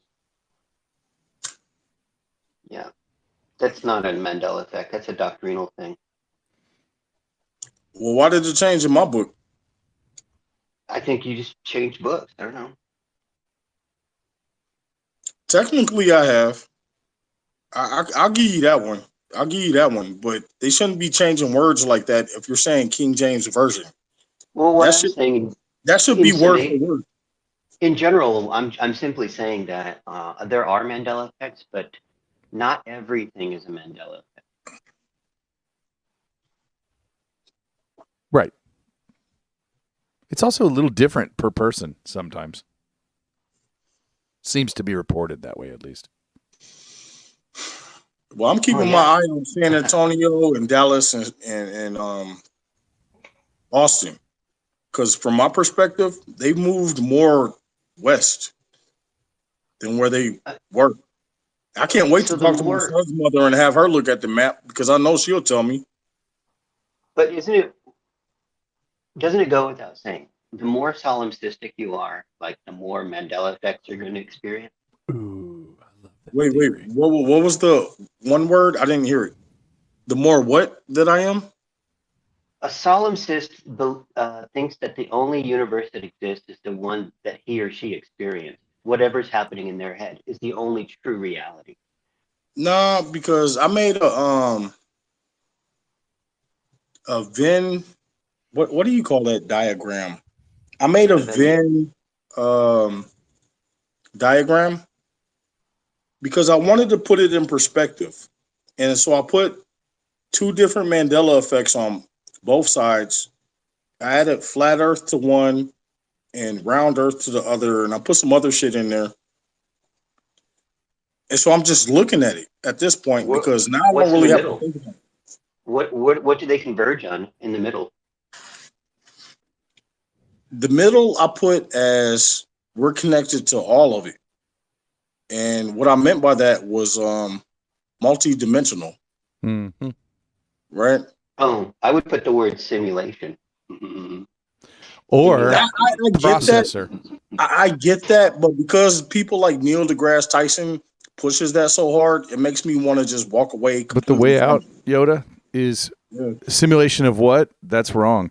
The universe is a processor. It's not a simulation. This is my view. Well, the way I look at the brain is a Yeah. restrictor. I look Fair. at it as a transceiver receiver Mm-hmm. restrictor to keep us from being at our full potential, locked in the body that we're, trapped in. I mean, I could have some deep thoughts with people. Like, I really could. I didn't get my nickname by accident. I'll say that much. Right. Meanwhile, Sloan is asking, why did they take books out of the Bible and make a new version or make different versions? That's a And fair we've talked question. about that. I think we've touched on that in the past, haven't we, Ross? We must have. I mean, there's the councils. There's the 432. I forget the guy's name always. My next go-to books are the Apocrypha. Because when I hear Absolutely. Duppy and Thaggy talk about those, I have them on my list to order, but those are definitely the next books I'm going to get. Because I've already read the Book of Enoch and Jasher. the book. I partly read that one. Pseudo Jester. The book of Thomas. The Book of Thomas, right? Oh yeah, Gospel of Thomas. There's a Gospel of Mary Magdalene. There's a Gospel of Oh, I haven't been able to find that one. yeah, you're right. They don't want you knowing about that gospel. It is censored, bro, or at least Well, from my point of view. You just answered Sloane's question. Why did they take books out of the Bible? Because they don't want you reading them. Yeah, right. Sadly. And then the good books that they still leave out there, you got to pay like $1,000, $800 for. You know what I mean? Just to discourage your effort in learning. But from a doctrinal or theological point of view, how would you create a complete theology with so many conflicting stories? Some of them have to go in order to protect the narrative. Exactly. I agree with you on that one. I Now, completely at the agree same with you on time, that one. it doesn't mean that everyone who wrote a book or a scripture or a gospel is to be believed. We can't say, right? I agree. Right. I completely agree. Yeah. So it's tricky. It's tricky. And this is why in this modern era, people kind of go their own way with religion. They're like, oh, well, I'm non-denominational. Or there's certain things about the Bible I don't agree with. And that's fine. I don't have a problem with that. But some people do. If you're steeped in your denomination, those are the people who are going to fuss. See, the problem I have with it is they go so far south with it, with their denial and their recognition of God. Look at all the evil that's just running amok because they don't want to recognize something as simple as God. That's the way I look at it, And even they ask themselves, what's wrong with the world? They see something is wrong.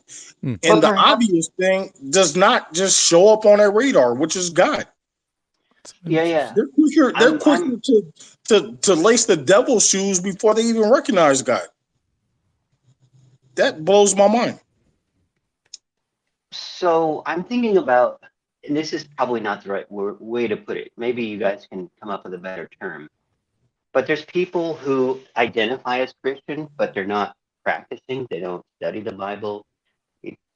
For them, Christianity is more like a moral compass, but it's not like a daily devotion or a practice. There's no praying 5 times a day. There's no communion. You don't even go to church. But if you were to ask, up or down vote, what religion are you? They're going to say, "Oh, I'm Christian." They're fake, So, as far as I'm concerned. They're not real. would you call it a secular Christian, or what's the better word for it? I would call that. Are they just spiritual?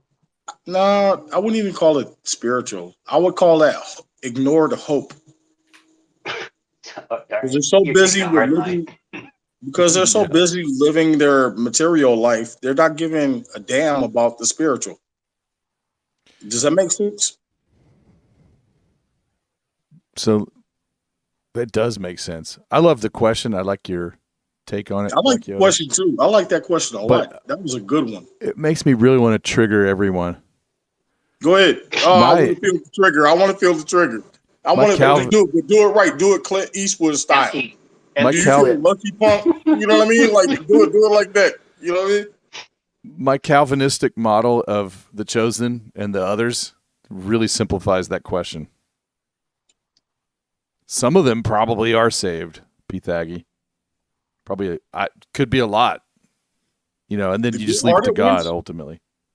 The good-hearted ones, it never said in the Bible that you need devotion to that level, to a certain level, right? We're the ones that are pretty much implementing that because there's so much foul in the world. We just want to make a difference and see it change.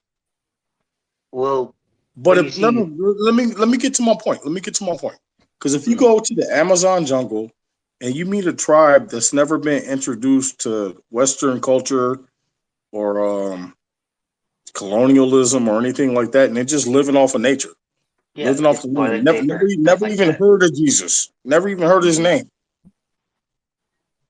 I would assume that they're still guaranteed a spot if they respect nature. That's my honest to God opinion. Yeah, but you're going to find staunch opposition there. Why? Well, G-Ross raised his hand. Go ahead. No, I would have to at least somewhat lightly register some level of opposition, like Pete was saying. One? Well, yeah, I would say I would parse my words super careful and try to land in a place that says, I don't know. All right. So why would it be somebody's fault that they didn't learn about history that happened on the other side of the planet? Oh, no, we're talking about a slightly different thing because you said nature. You said the emphasis was on worshiping nature. And that's no. I didn't say shit about worshiping nature. I said respecting nature. Oh, respecting. Okay, then I misunderstood. Don't eat too much more than what you need. Respect nature, grow some stuff, right? That's natural. If none of us ever had a mother or a father and we were just living off the land and we just God, we would all be like that. Yeah. Even though I misunderstood you, I think it's an interesting point of conversation to address the nature question. So in the Enlightenment, in the Enlightenment, I don't remember exactly who, but maybe this will sound familiar. They would talk about nature and nature's God. You have to revere nature and nature's God. And that was a way of carefully wording it, where it means we believe in God, but not the God of the Bible. These are men of science. These are people who are trying to understand God's mind and how the universe ticks and talks. I kind of disagree with the way you put that, because if you were to further iterate that point and get into definitions, that's when you would get into science, and science is the lie. Science is the devil. Ooh, those are fighting words, bro. There we go. See, There we I knew go. it would be interesting. There we go. Let's go. Let's go.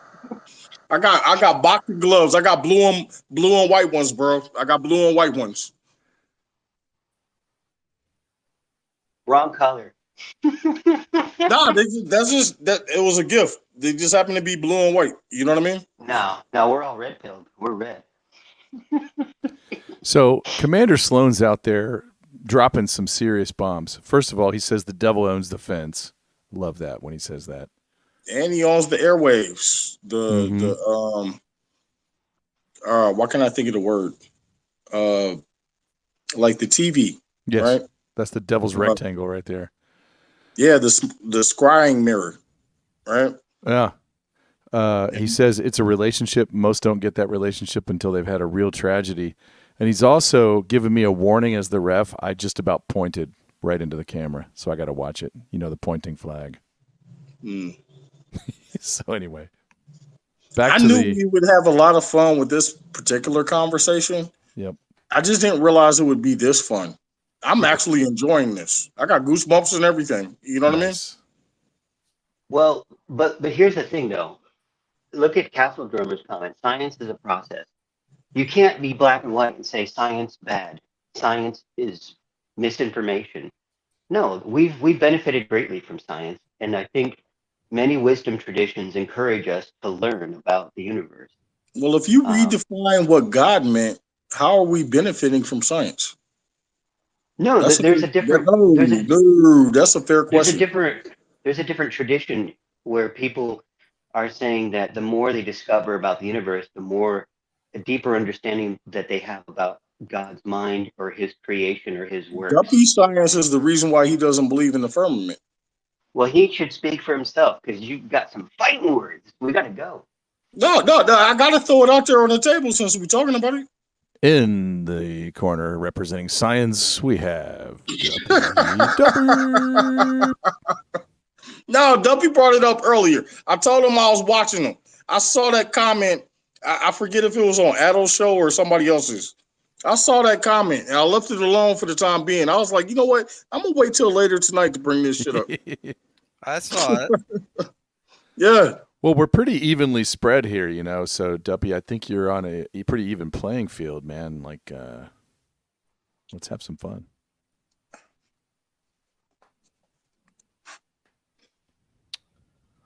Well, with regards to the firmament, there's a lot of really old roots in all religions that goes back to ancient astronomy.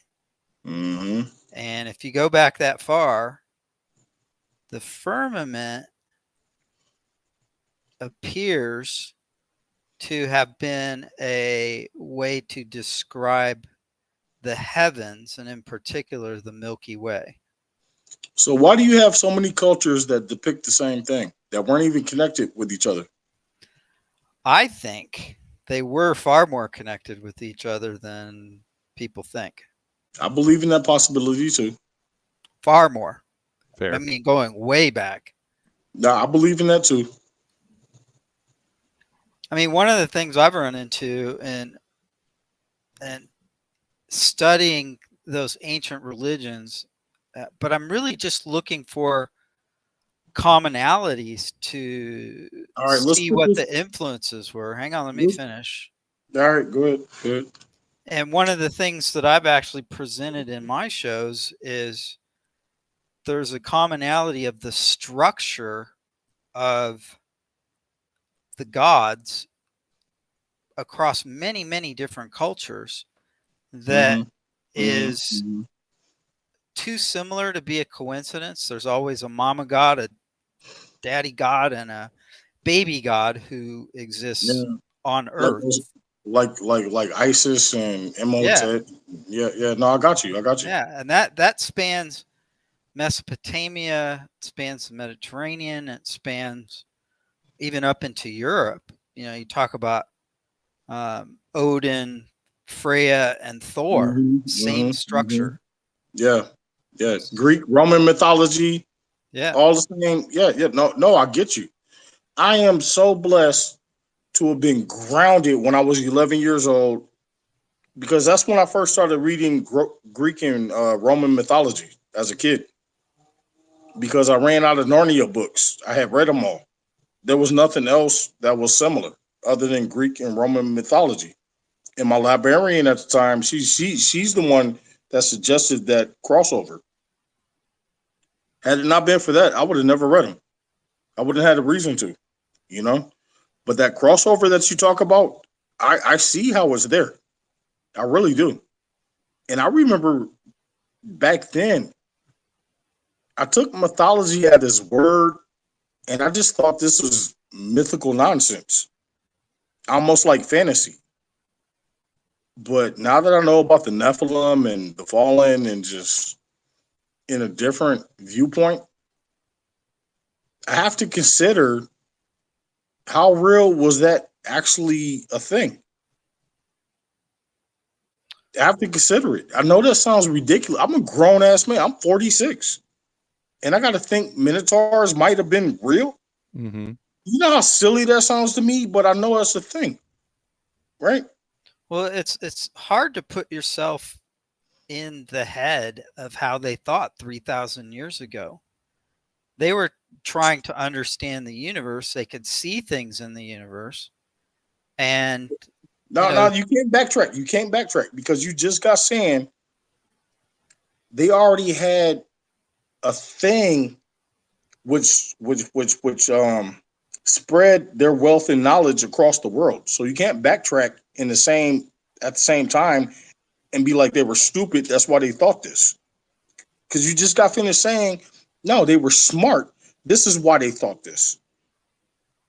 well, Keep sure. your focus. Keep your focus. I saw you earlier, bro. That's why I put the magnifying glass on you with the eyes. No, I'm just saying that they were trying to make sense of the universe. They had astronomical observations and they anthropomorphized. That means put human characteristics on the features of the universe that they recognized. A perfect example, there's some ancient Egyptian imagery that shows the goddess of the heavens, Nut, who I haven't mentioned in my shows, but she is represented as, try to describe this as like, Wait, hold on. I know her name, and I'm trying to think of it because I haven't thought The about little her. girl in Aliens. yeah, that too. Oh, what is her name? I'm not talking about Gaia people or anything like that. This is it's at the tip of my tongue.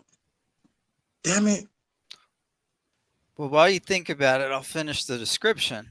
Mm. She looks like she spans the heavens, like she's kind of like on all fours, arching way up into the sky with her feet touching the earth on one side and her hands touching the earth on the other side, and her body is all filled with stars. Very, very similar to the Milky Way. Yeah, why can't I think of her name? I know her name. I got Imhotep stuck in my head, and it's blocking that thought from just. Well, the goddess's name in Egypt was Nut. She probably had other manifestations. No, that's not who I was. That's not who I was thinking about. No, that's not who I was thinking about. I was thinking about the other one. God, give me a second. Keep talking. Give me a second. I'll think of it. Talk amongst yourselves. Well, Yoda, is it Egyptian? Or are you thinking of an Egyptian goddess, or what? Yeah, What it's tradition? Egyptian. It's Egyptian. Is it ISIS? Is it Neith? This is before ISIS. Before Nefertiti. ISIS. No, Nefertiti was after. Oh. Actually, there's different versions of Nefertiti was Nefertiti. a queen, not a goddess.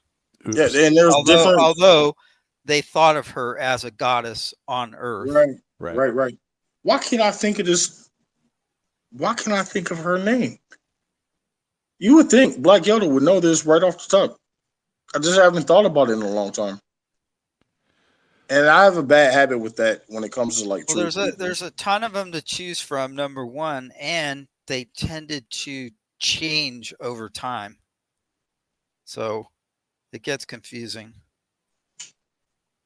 I know this one. So Duffy, do you think that there's a common thread when all the wisdom traditions, religions have similar stories that differ in small ways? Is this kind of like a origin story, like almost an Indo-European migration, or do the two coincide, or are they separate?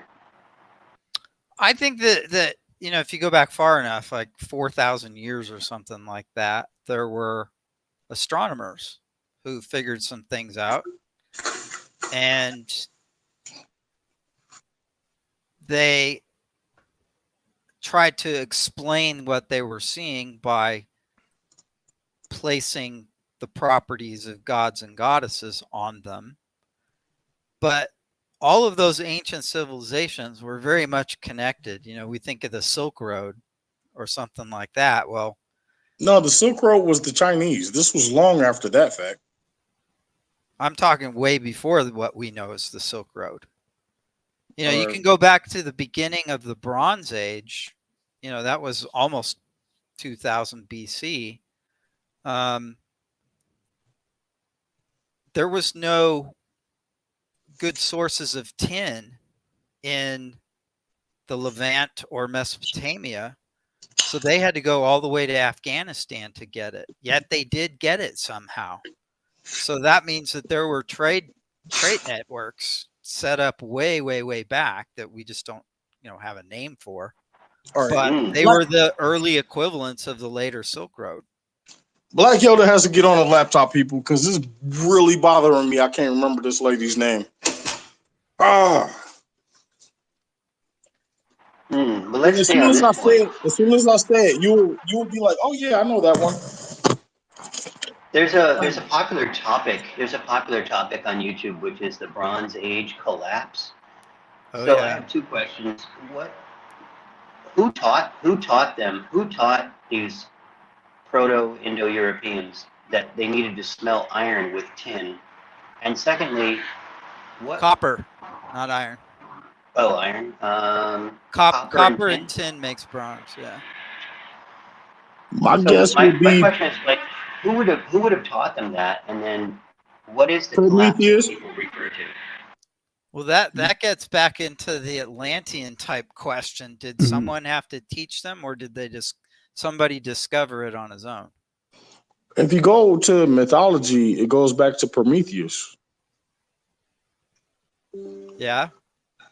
And there are equivalents to Prometheus in other mythologies as far as giving technological gifts to man and stuff like that. That's true.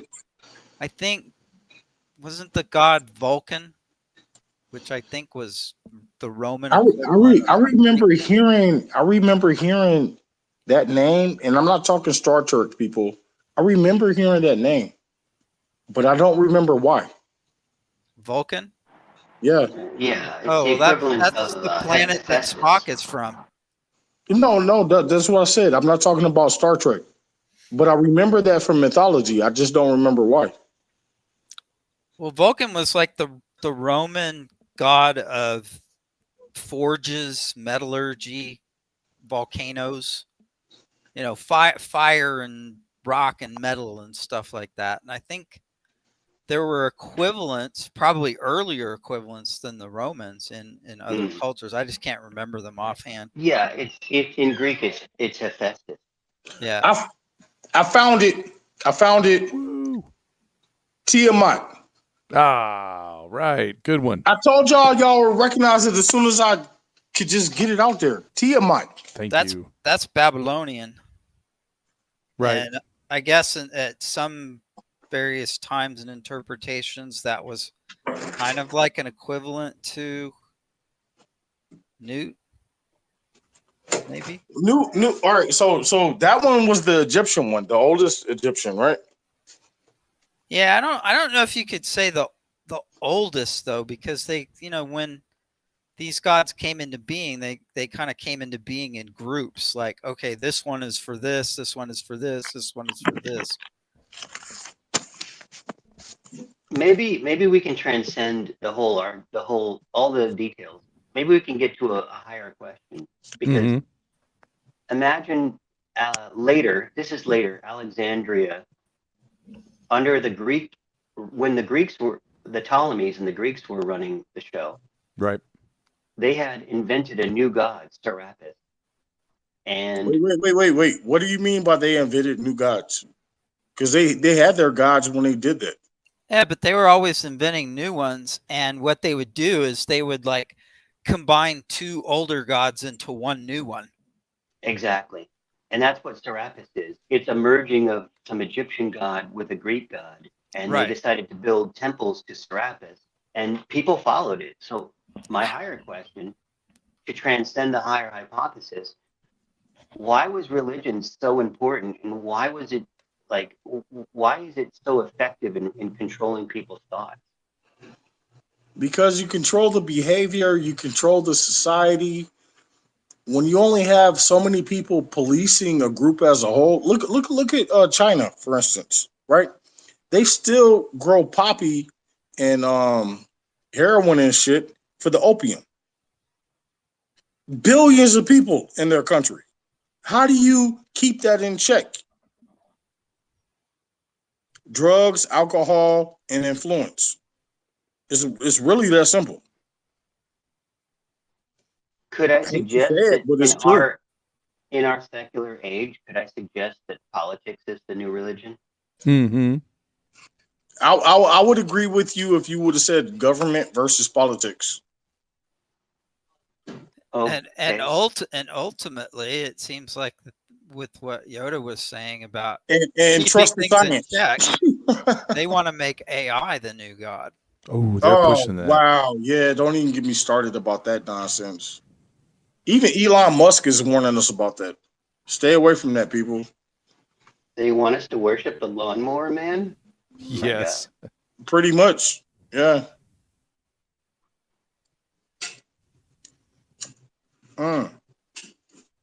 Well, I'm not. So anyway, that was my take on the firmament and what it may have originally represented, and it's since been interpreted in different ways.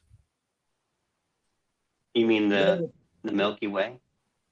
For me, the fact that it's the heavens. It's the first page on the Bible. I'm not changing my thought about that one.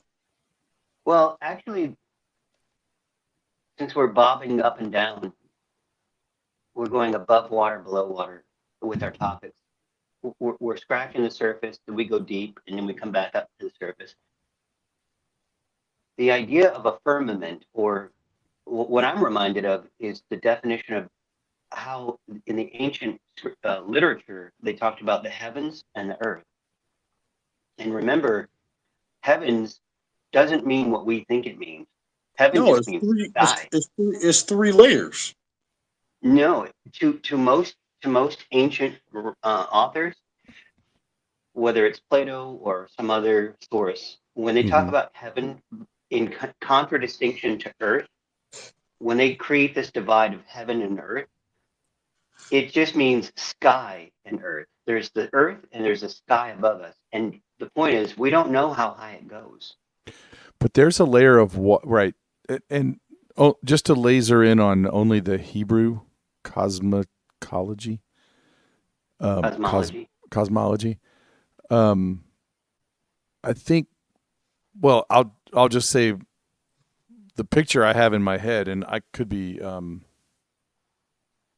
not representing all the Hebrew scholars correctly, but there's water above the air. That's how I picture it.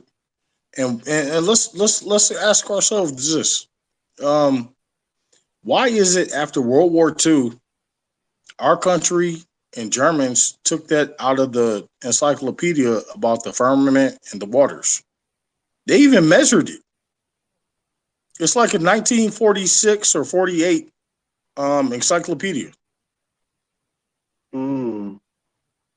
Why did they remove that from history? That there was a water layer up there? They measured it. It was in the book. And they removed all of that from history back then. And then shortly after, they started NASA. I'd need to With see that some book of sauce lies on and the that. serpent tongue on their logo. You know what I mean? I think I know what you're talking about. It was the Encyclopedia Britannica, and it wasn't Yep. the firmament. It wasn't the firmament. It was the dome. They said Both. that they measured They're both the the height of same. the dome. They're both the same. In your mind, sure. All right. Fair enough. But to bear out the facts, the way I remember it, it was Encyclopedia Britannica prior to some certain year said that there No, was a I think dome, you're right and they about the measured. botanical part. I think you're They right about. measured. The only measurement they had though was at its lowest extremities. At the poles, it comes much lower, and then in the middle, it goes much higher. But they had measured it at the lowest point. Hey, Thaggy.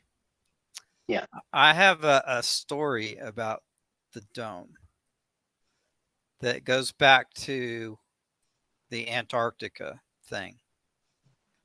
And I got in this discussion with somebody one night, and I decided to look up what they were talking about with the supposedly in the Admiral Byrd expedition or something like that.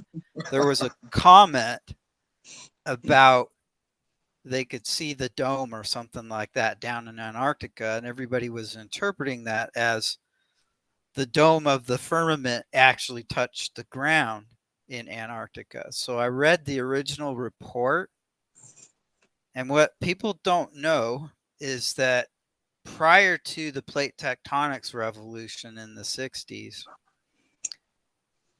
any convex geologic structure was called a dome. That's why we still have the term salt dome now, right? Ooh. So what that report out of Antarctica was describing is the dome of the Antarctic ice sheet, because the Antarctic ice sheet is highest elevation in the center. So it is a dome. Maybe I iterate. And people have used that misinterpretation of the word dome to come up with this thing about the firmament coming down in Antarctica. All right, let me iterate this. Because of TV shows and movies like Star Trek and Star Wars, y'all pictured in y'all's head that we're like on a quarter floating through space and there's an edge. Right. That's not how flat earthers look at it. We look at it as a plane, a flat plane, like 2D, right? There is no edge. That's how we look at it. Yeah, and outside of our dome, it's like a snow globe where everything's contained, right? Yeah, but outside of our dome, there's other domes. Maybe. And what they call planets and shit like that, that's how we picture it. We don't picture it like how you picture space, Star Wars, and Star Trek. We don't picture it like that at all. We're not floating on a dime with an edge where the waters just fall off and you just float off the edge. That's not how we picture it. I stopped picturing it when I found out no one can go below the 60th parallel without like world governments permitting you. Yeah, permission and shit, right? And the same time that they cut that out of the Britannica is when you had like 100 and something countries unite. Like, yeah, nobody's going to the edge. But right. G-Ross, what if they just don't want you to know about the Nazi bases down there? Totally a legit theory. Has nothing to do with the edge or anything like that. Absolutely. I agree. So you're not. Remind me, how did we get on this whole topic? How did we get on the flat Earth thing? Firmament, I think, took us there. Yeah, because Duppy mentioned Yoda was reveling in catching me in another chat. But Duppy mentioned. I will admit, I did do that. I'll agree that you're all right. I saw that comment earlier, and I was like, "Ooh, I'm gonna eat that up later." But Duppy mentioned Salt Dome, which reminds me of the Pillar of Salt, and I do want to ask if anybody has theory on. I actually don't. I don't think the fire turned her into a pillar of salt. She How turned about in, how about yeah. this one? Yeah. If it was like remember last week I talked about there being native salt Meteor? and gypsum and stuff right there in the Dead Sea Basin. Right. If the meteor hit and vaporized a lot of that salt, what if Right. somebody was standing there and got hit with all this molten salt and then got covered with it? So you think, okay, so the fire was starting to fall while they were still running. That would have to be part of the way that played out, right? Well, yeah, if she looked back, right?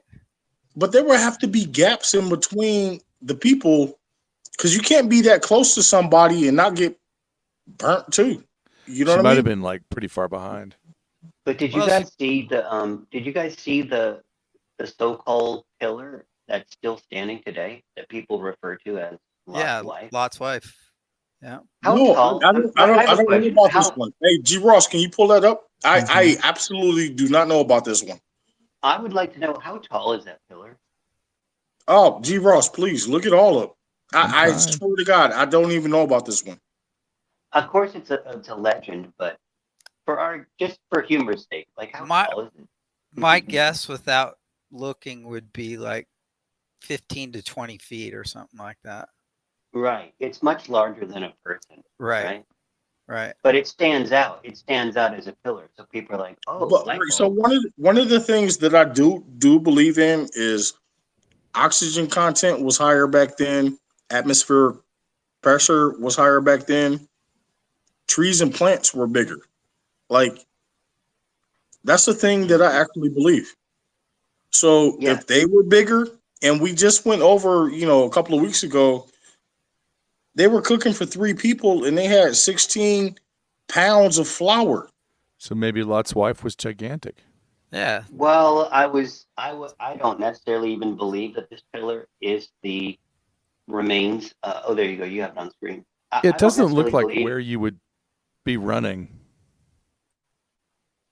Yeah, it just seems like a legend. It's just a legend. It's just Well, something to smile at. that's the Dead Sea off in the distance, and so she would probably be looking like off to the right, up to the north to see whatever was happening. I swam in Well, that sea all I'm gonna once. say is her shoe size might be bigger than mine. I'll leave it Right. at that. Right. Right. And I'm the skeptic. I'm saying that's not even her. It's just a legend connected to the story, Yeah. and there's Yeah. some Well, over the geological. years, I could see how the shoulders might have broke off and the kneecaps and whatnot. You know what I mean? Yeah. To give it a more physical form. Well, I kind of what I'm saying is, did the geological thing happen first, or did the story happen first? What if the geological happened first, and then they created a story behind it? Mm-hmm. Well, that's what I think. I think all of these stories are like that.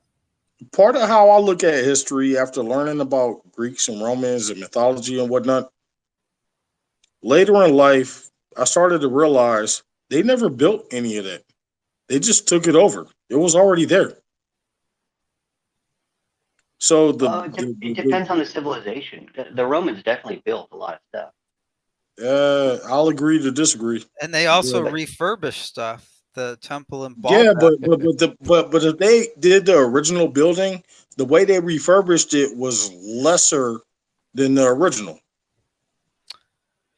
In the case of the megalithic construction, that you're probably thinking of Baalbek, the really huge blocks at the bottom that nobody really knows who built those and when. But there's also known Roman reconstruction on top of it, but it's not as impressive. So yes and no. my argument is real simple. If that really is her, and that's debatable, I'll give you that one. I'll go 50-50 on that one. But if that really is her, that would be way much older than any statues coming out of like Rome, Egypt, Greece, right? And over a period of time, the kneecaps ain't there, the shoulders ain't there, the titties ain't there, like the skirt, all that, Ooh, whatever the hell salty. she is. Yeah. Hey, G Ross, could you pull up a picture of Mono Lake in California? MONO. There are structures that are salt or salts, different types of salts that are very similar to that. Oh, There you this go. is Go to the one on the upper far right. This is about to get interesting. You about to enter my territory. Uh-oh. That one's a little blurry. Those are natural salt formations. Nice. How do you get salt from the top down? I'm not entirely sure, but it could be because maybe the lake level was higher at one time. No, but look at how sporadic it is. Look at that beautiful flat mirror that the lake is. Oh, the other question I wanted to ask you guys, why is the rainbow curved if you don't think the firmament is real? It's a reflection of a prism. The firmament is literally a prism. Make that make sense. Make a rainbow inside your home. You can't do it. You can make a pretty, like a garden hose rainbow, though, right? Or a shotgun rainbow. Remember that? That's still outside. You need a prism to make that work. Well, presumably raindrops are the prisms, and there are millions and millions of them. Mm-hmm. So it's not just one; it's kind of acting in concert. Like a rainbow's like a hologram, right? No, not even a little bit. It's rainbow like is a reflection of the firmament. Yeah, it's like the cover of Dark Side of the Moon. Each little raindrop. Right, but it follows you. Anytime there's precipitation to the right angle, and when I say right angle, I mean like the proper angle, you get reflection of the firmament. You could be 50 miles out on the highway and still see it. I think what you mean is it's always opposite the sun. Right. No, what I mean is a reflection of the firmament. I know exactly what I mean. That's conjecture. People who believe in a spheroid Earth say that that's just the curvature of the atmosphere. I don't even think it has to do with the curvature of anything. It has to do with your field of view. I'd have to look it up, though. I don't know the answer to this, but or is it none of these things? Is it a parabola? Is it just the falling rain and the light is sort of bounded by the arc of? Why would God make the rainbow our promise if you couldn't see it? Well, it goes back to my earlier question. Did the phenomena come first or did the story come first? What if there was a phenomena of a rainbow and later someone dressed it up as a promise? Yeah, we covered that some weeks ago. I mean, like there could have been rainbows visible before. Did dinosaurs see rainbows? Exactly. Wow. Yes. Let me ask this question. I don't even believe in dinosaurs. I really don't. We know. There are Behemoth and Leviathan, I think. So, did you guys have any thoughts about, like, they were originally going to glass Zoar, probably, right? Like, that was a special favor, like a little umbrella that Lot asked for. I kind of saw that too. So they had to.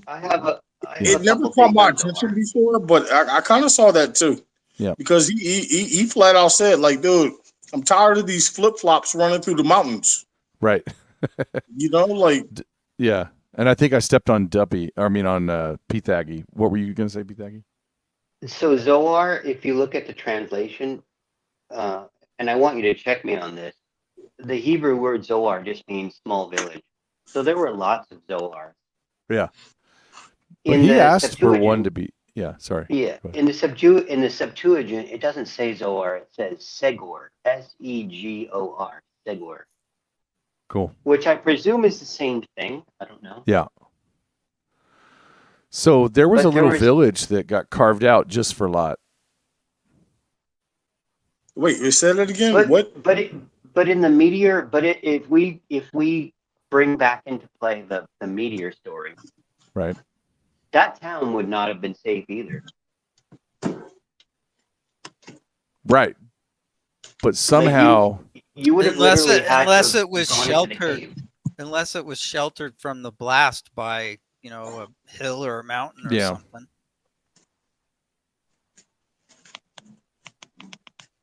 In my mind, the only thing that could have saved you is to find an elaborate cave system, like a mammoth cave. You go deep in there, you're in a bunker, and shit just blows up around you. Wait, Salt shit. didn't last week we talk about, if it wasn't last week, it was the week before. Didn't we talk about how it was over 2,000 degrees? It Yeah, exactly. Well, that it was did one theory. it did vitrification on the dirt, turned it to glass, right? Right. Yet, So if you liquefy, right, how can you with be those standing extreme next to temperatures, somebody and then like not get burnt by that? 2,000 degrees, people, is kind of hot. It's well, kind of that's what hot. I'm saying. That's Yeah. why I'm saying Zoar would not have been protected from that kind of heat. You would have had to have been deep inside of a cave. So the story is kind of far hard to believe in that sense, because he's saying, what did you call the Septuagint name for it? Segor. Wait. Well, let me ask you another question. Where did they get the alcohol to get their father drunk?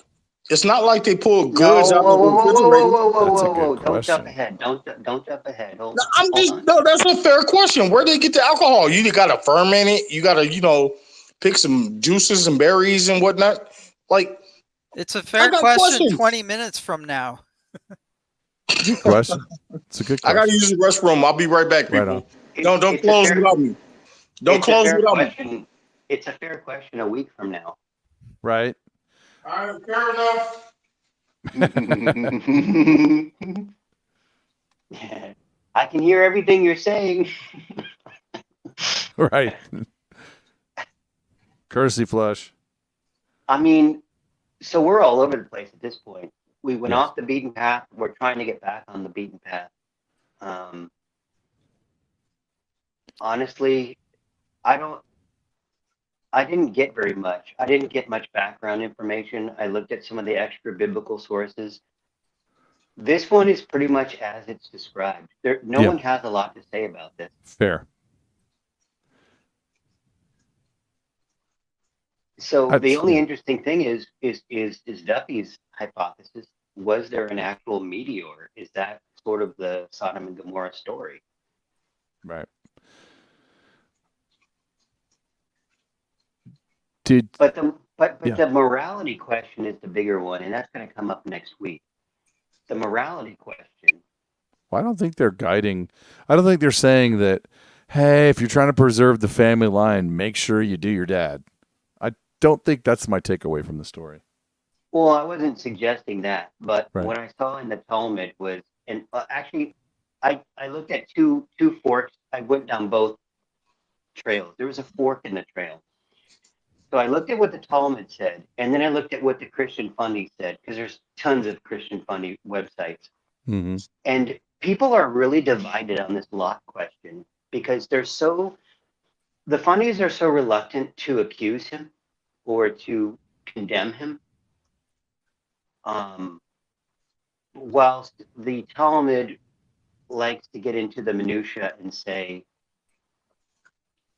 was he a victim? Right. Did he know what or maybe he knew what he was doing, because alcohol doesn't completely excuse you from,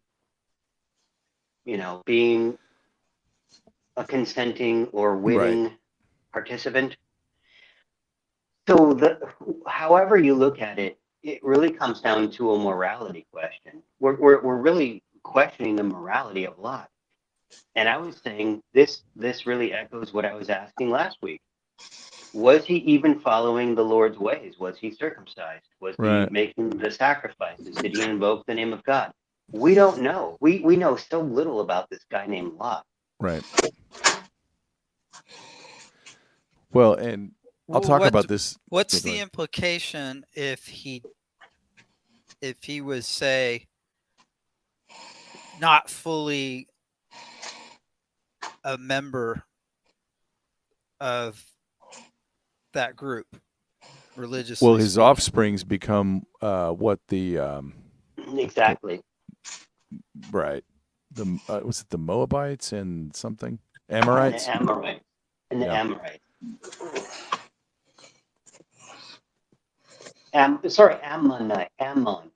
Ammonite. Right. Which is different than We've already been talking about the Amorite, Yeah, which I those are think the is a tall It's a people. language group. Yeah. Right. Well, I think the Amorites are a language group. And you guys push back on that. But this is a different group. It's called the Ammonites. And Right. they're going to be dealt with later in the Bible. So you're going to see sort of God's justice meted out, or however you say it. They're going to get their justice or their comeuppance. And it's kind of, the story arc is going to kind of go in a direction of condemning Lot and his offspring. Mm-hmm.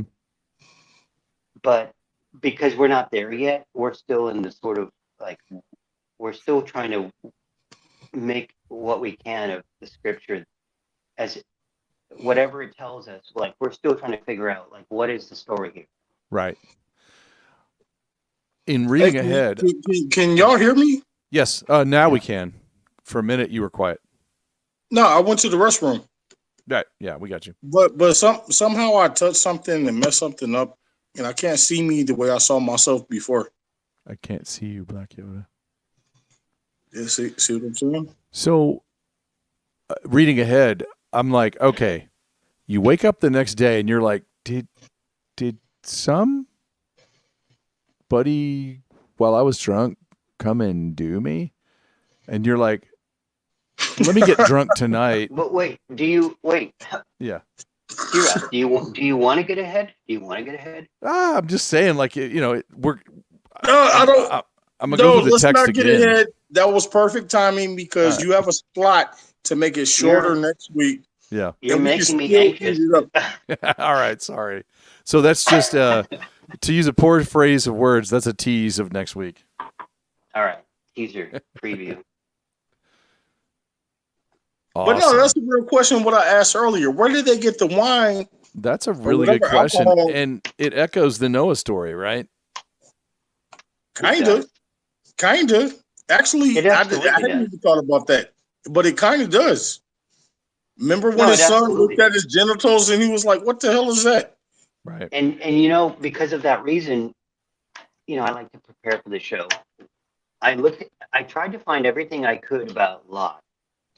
But my other line of investigation was I wanted to figure out everything.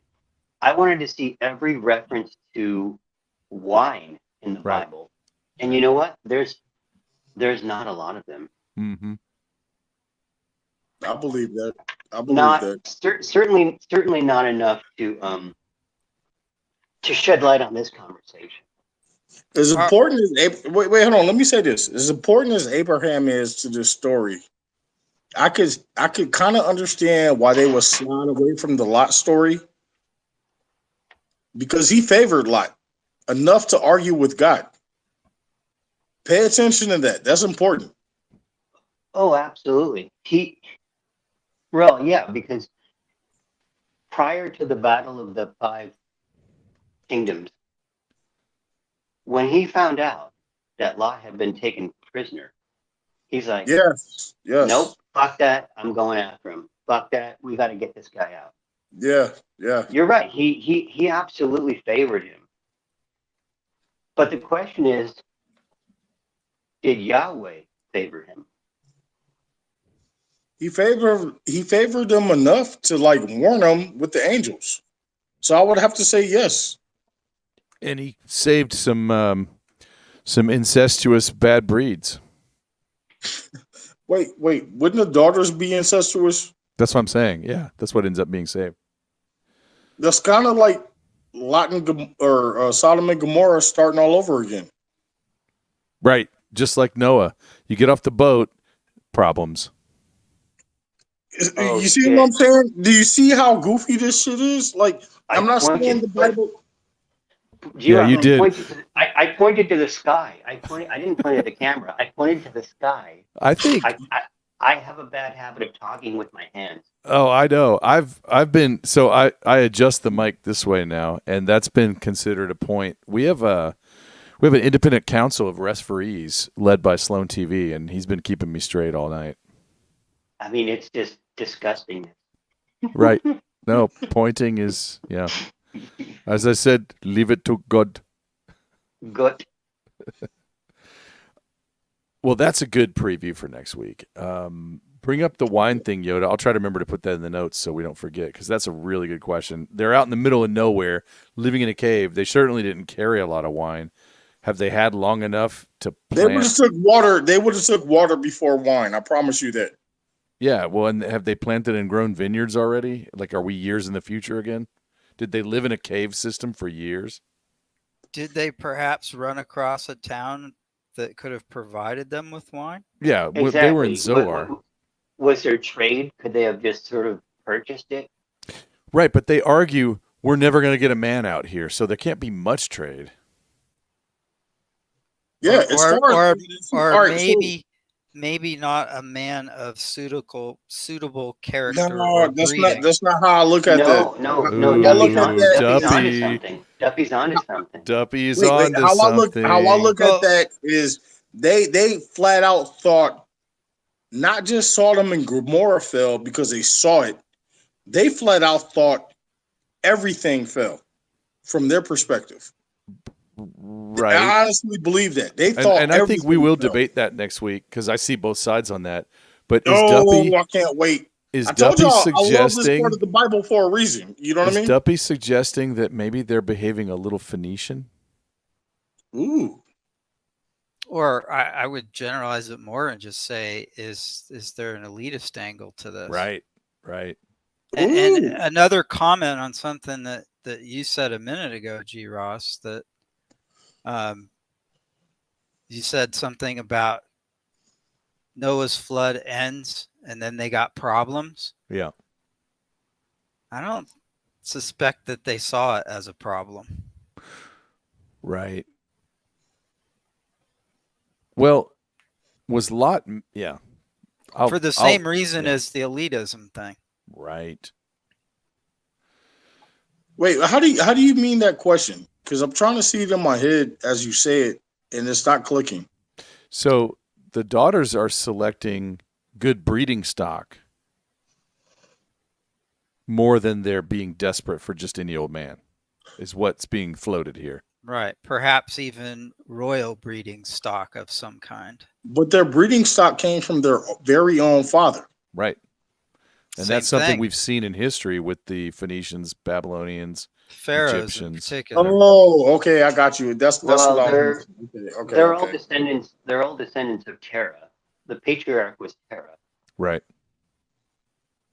Oh, so Mitzrayim came through Terah? I forgot that. Well, they all did. I mean, if you marry your cousins and your nephews and nieces and blah, blah, blah, like the patriarch was Terah. They all went with him to Haran. And not too long from now, we'll see here that Abraham and Sarah are actually half brother, half sister. Did I tell you guys I actually think I found Terah? Ooh. In the historical record? No. You did not bring that up. It's relatively new. I think I told G. Ross one night, but remember we were talking about the area around Haran, and there was a town called Urkesh, which... Why does that sound familiar? Can you refresh my memory, Urkesh? I've talked about it before. Basically, the period of Abraham is believed to be roughly 1700, 1800 BC-ish. I remember you two arguing about that last week. Yeah. Yeah. And, in the Bible, it says Ur of the Chaldees is where he came from, but that's very much open to debate because the known Chaldean civilization didn't actually exist until 1,000 years later than that time period. So it's very much open to debate. Well, there's a town not too far from Haran in what is now, I think, southeast Turkey that did exist in that time frame called Urkesh. And it was believed to be a Hurrian civilization. But with the amount of civilization mixing in that area. It could have been just about anybody. Belushi gets hold on. Belushi gets upset about this because he believes that God told them not to mix, and that's when you had the fall of the lost tribes and whatnot, right? And there's a Yeah. lot of curses. Wait, hold on. There's a lot of curses that came with God's curse to the lost tribes, and everyone that went through those curses, there's only one group of people I can think of, and I'm not even going to elaborate on it. I'm going to leave that for y'all to figure out. Lost Tribes is 1,000 years later than this time frame, but Same. yeah. Well, actually, if Abraham is still alive, there are no tribes. But it still leads to the same thing. It goes in that direction. They came from his grandson. No. My point is, Abraham was good. Shit got a little fucked up. I apologize for the vernacular. How dare you? I know, right? Black This is Yoda. a family show. I know, right? But it kind of fell off a little bit. And when you get to the Lost Tribes part, that's where it gets really twisted with our current history. And when I say current history, I'm going way back, like before World War One, before the central banks here in America.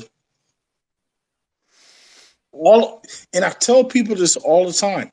All of it is tied together. All of it. It really. Oh my God! I swear to God, it really is. Can I Now, finish the terrorist story real quick? Ooh, There's yeah, just yeah, a yeah. little bit yeah, left. yeah. Please. Okay, so this town Urkesh, it was sort of a satellite of Haran, and the last known archaeological king of Urkesh was named Teru or Terra or something real close. I've heard that day before. Yeah, I mean that's real close to Abraham's father's name. Yeah. So is it possible that Abraham came from that area near Haran from a town called Ur that over the years has been retranslated as Ur of the Chaldees, even though the Chaldean people didn't exist at that time? Wait, didn't we see their name in a couple of weeks ago? Terra? No. Like or something Oh like yeah, that. well we've discussed it before, but I was looking at it again after we talked about it and Okay. found the name of the last known king of Urkesh was named Teru or something like that, which I thought was very interesting. And don't forget, now this is the thing that the Atlantean people would love is that Haran, Urkesh, and Edessa are all really, really, really close to Göbekli Tepe. Nice.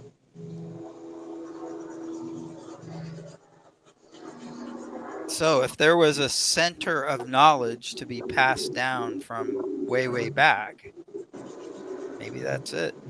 Mm-hmm. Have you seen any of the links where they're trying to tie not Saudi Arabia, the Sahara Desert to a lot of these Bible stories? Have you seen any of those links? No. They're trying to go hard about that. I saw one. This one's kind of interesting, but there's this one woman who publishes some stuff talking about how the Genesis story, and in particular the flood, goes back to the Sudan area, which, if you go back far enough, was very lush, because the climate was different. And there were huge lakes down there. And she makes a case that that's where civilization actually first started and then moved up to Egypt from there because it wasn't too far away when things started drying out. And so she equates the flooding of one of those valleys as being where the biblical flood came from. Isn't Sudan more northeast than Egypt? No, it's south and a little bit west. Really? G Ross, can you pull it up on a map? For some reason, I'm thinking that it's like north. I sense northeast. another Mandela effect. Will you just pull it up? If I can look at it, because I can't even see myself on here.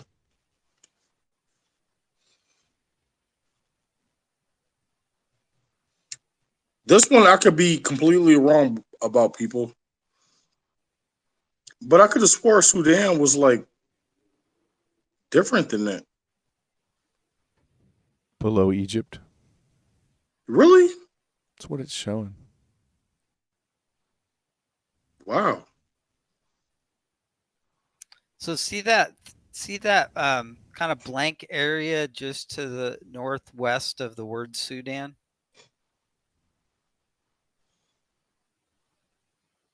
I think that she puts that early area and there is some old petroglyphs of cows and stuff. So this woman believes that it was a very cattle-centric pastoral civilization, and that's where bull worship came from. I don't particularly buy into that, though. I did when I first read it because I was pretty new to this stuff. But I think the astrological argument and the constellation of Taurus makes a better case. I got a tickle in my throat. Excuse me. We're gonna have to drive over and Heimlich you. Nah, it'll pass. It'll pass. That's Mars. Right. Yeah, but 6,000 years ago, Mm-hmm. they think there was a big lake there. Interesting. That might not be the exact right area, but Yeah, I was trying to figure out this. See that little range of mountains that sticks up there? Right here? Move your cursor up. Off to kind of left center there. No, not that one.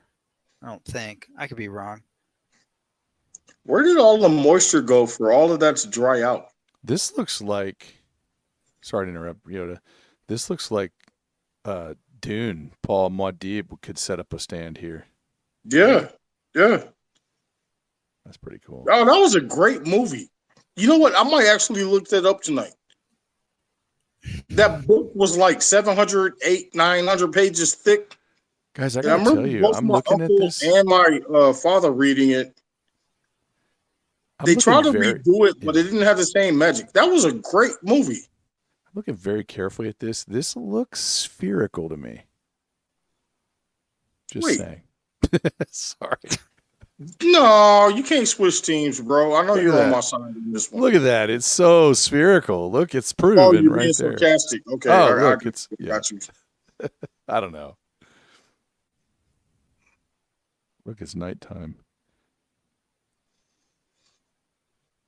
Okay, G. Ross is playing with a screen. Oh, G. Ross.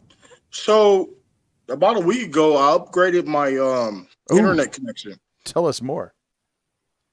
I want you to get back with me on how we can pick up where we left off the last time, so I can play with it. Because you told me to touch buttons, dude. Yeah. Since I've had the new internet connection, right, I haven't touched buttons. I haven't done one. Right, we will get it done.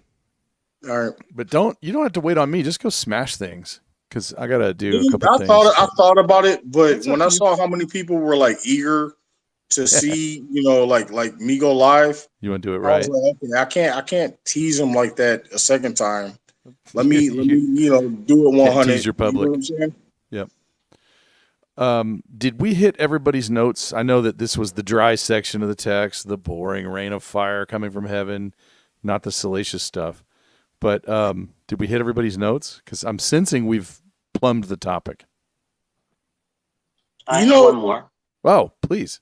All right, let me say this first. I forget if it was Thaggy or Duppy last week when they made the comment. One of them made the comment. We went full Japanese with the ramen, and we made noodles out of that.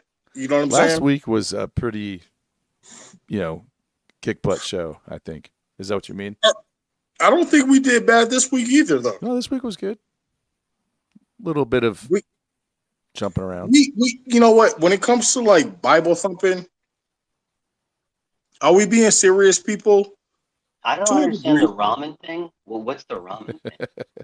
It was one of the ways that somebody mentioned just I don't know. I think we got into some pretty good. And he couldn't remember the word for the ramen, for the Japanese noodle. Oh, yeah, I think that did come up. I was talking about the way that the Chinese stretch the dough and they flip it and stretch it. And we stretched that conversation out because we knew what was going to happen this week. Right. And for the most part, my opinion is I think we did the same thing. Yeah. And to be honest with you, from all the things that I've seen pastors, priests, when they talk about the Bible, they don't talk about it the way we do. And I invite people to, come on the show or just at least watch the show. Like, due diligence, for instance, right? Yep. Father Larry, his panelist. I throw that invite out there all the time. Thank you. I think the way we come about it, even if we don't agree, we hit it at a different angle to where it makes you think. Start asking questions, people. It's not. Yeah, I'm gonna say this, with a rule of thumb, or maybe I'm saying that wrong, but it's not science. It's not trust the science. It's for this right here. This is trust your heart. Follow what you think, God really is and what it means to you. If it leads you to something else different later on down the road, at least this gave you a stepping stone. That's how I look at it. Does that make sense? I see 4 quadrants coming out of that. I can be my own God, which is a little risky. No, I'm basically saying I'm not perfect. No. I'm just trying to guide you towards something better. Sorry, I came in pretty harsh there. You kind of did. I know. I said, yeah. Sorry. Okay. What I'm trying to get at is a lot of times I steer our conversation, not a lot of times, but every few weeks I'll steer our conversation into authority. And I want to take what you just said and throw it against the concept of authority. I see the text as authoritative, but it's also, if I just completely by myself, go and read it, I might not have enough to get it divided up right. I got to live a little bit of life, compare, like what you're saying, compare notes with other people, and then take a look at it and see what it does from having lived life a little bit, I guess. I will do the first close because of where we're at right now. Wait, but I think Thaggy has a note before closing. I was moving to closure, but Thaggy, you have a topic, a subtopic. Well, I right? do. I just want to respond to what you said, though. I don't. And I think we talked about this before. I don't see the Bible as authoritative. Right. I don't believe the Bible was like somehow God breathed. And it's particularly because it's very vague on things. There's sparse knowledge on things we want to know more about. And there's so many books that are not included in the Bible. And every tradition has the books that are in and the books that are out. I have to agree with Thaggy. I feel the Bible is adulterated. I really do. Do I want to believe in the foundation that I was raised in? Of course I do. Do I want to make you have to realize not really. I want to know the truth. I want to know God, and it tells you in the Bible, know my name, or you won't know Is me that in a heaven. Illuminati symbol that you're doing there, Pete Thaggy? I'm going to do this instead of point. No, I want to do this instead of pointing because I Right. just pointed.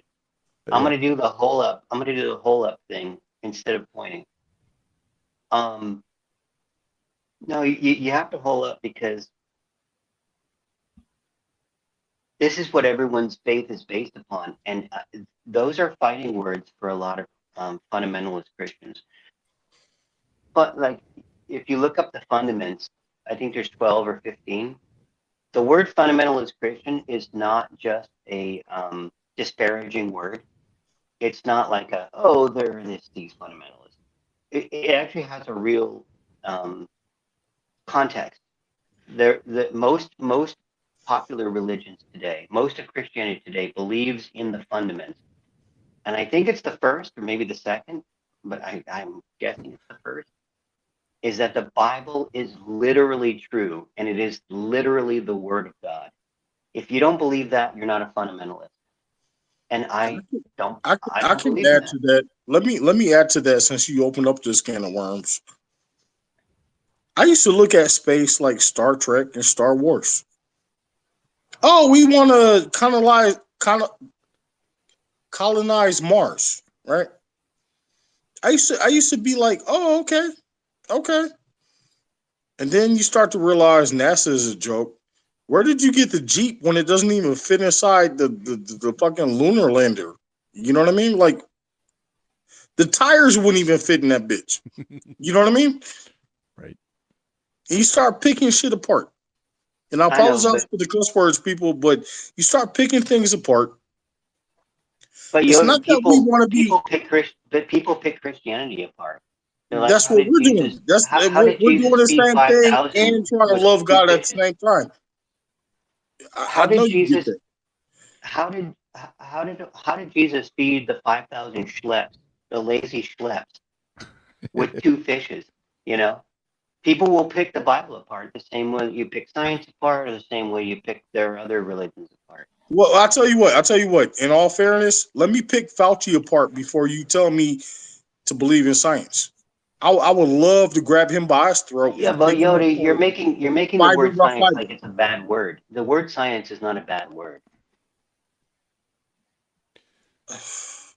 Let's agree to disagree because I can compare how I view the word science to something devilish, demonic, Luciferian, Satanistic. Like, and I could just go on and on.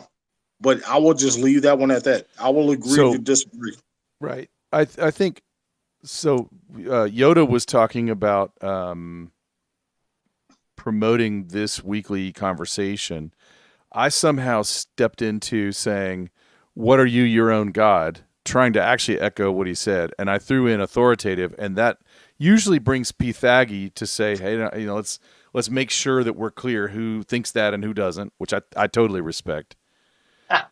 Um, and that was your Okay, that's response to that flow okay. That's before you all right. mentioned the note. But did you get enough of the response to the flow? Because I think what everyone on here is trying to do is to show their what's the opposite of Devotion to God. disingenuous? Their true We have perspective. devotion to God in Christianity. We might not always agree on everything. That's why I like all of you guys being here because of the conversation, Right. the diversity of conversation. Sure. And let's just go Well, over the material. You know what I mean? Like Absolutely. that. That's why I love it so much. And Thaggy, Duppy, that I will leave that as my closing because I love you two so much as I love G Ross. And I was just telling somebody on a chat like a day or two ago, if it wasn't for G Ross, I wouldn't be as much involved with my Bible. It would have just been sitting there. Nice. And I love that, that he got me more involved. I love that. So that's my saying. I'm gonna leave it at that. People, I'm a Black Yoda out. All right. I'm not gonna leave, but that's yeah. Right on.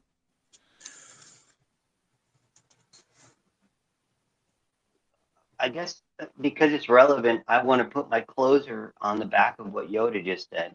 but I do actually have another note. Nice. I think you're right. I think people are looking for religion right now, and I think that I see a pattern. Like Yeah. there's a Bible study going on in the Daily Wire that you can subscribe to, and there's lots of people who are getting interested in Bible study, and rather than getting the coloring book version from Sunday school, they want to actually read the scripture and scrutinize every sentence. And it's no wonder the hard times that we're going through. It's no wonder why people are looking for God right now. So I have noticed that pattern. All And I right, I think got that to butt in. what This we're is why doing I love you, Pythagoras. This is why I dub you, Pythagoras. I freaking love you, bro, because you find the right words to just fill it in. I swear to God, you do. That's why I well, tease you about being Pythagoras, because I know how fundamental math is, right? You should understand that too, yeah. especially with that Thank you. name. Right. Nice. So yeah, I get it. I know that people are looking for God right now, and they're looking for answers, and it is a healthy. I think it is a healthy impulse too, even though I'm the skeptic in the room, whatever. But it is a healthy impulse to try to seek out His ways, and with all the denominations and the various doctrinal beliefs, you have hard-nosed this, hard-nosed that. Some people say Jehovah's Witnesses are a cult. They're not even Christian. And the same thing with the Mormons. I'm not as judgmental. I'm not going to say that. I would be more comfortable saying that you're all wrong. That's sort of my flavor. But it does make sense why people in these troubled times are looking for God. So Let me that was let my me let closure. me let me let me add this to what you just said. If I'm wrong, I completely understand that when I look at God's face, He's gonna let me know that, my son, I know you tried. You didn't have enough information, blah, blah, blah. You tried. That's all I care about. Is that God, or is that you being kind on yourself? No, that's me and G Ross had this conversation a long time ago. I would be afraid to talk to God. As you should be. And I don't think you could look into his face, or you would just melt like in Indiana Jones. G Ross and I, he knows exactly what I mean by that. We've had this conversation. If I gotta had knock at the door and I opened it up and there's God right there, dude. And you're talking to a man that's been shot, stabbed, burnt, fucking all kinds of shit. You know what I mean? I got scars all over my body from just living life. And then God is right there. G Ross, I know you remember that conversation. That was a long time ago. That was like a year and a half ago. I do. What you're tickling, and I'll try to say this delicately, and it's hilarious how much we can set up like this triangle. I know I'm in trouble when you two are agreeing with something that I kind of disagree with, right? So, like, Oh my God. Maybe. That is hilarious. That is hilarious. there's a point where, just to put a fundamentalist gospel point on it,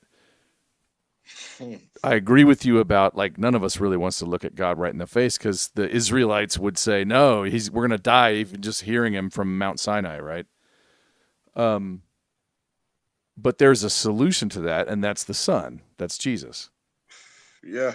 And I won't say there's no noticeable effect that a human must do, because, you get your free will Baptist, you got to make the choice. And then James, in the book of James, he himself says, you got to see the faith through the works.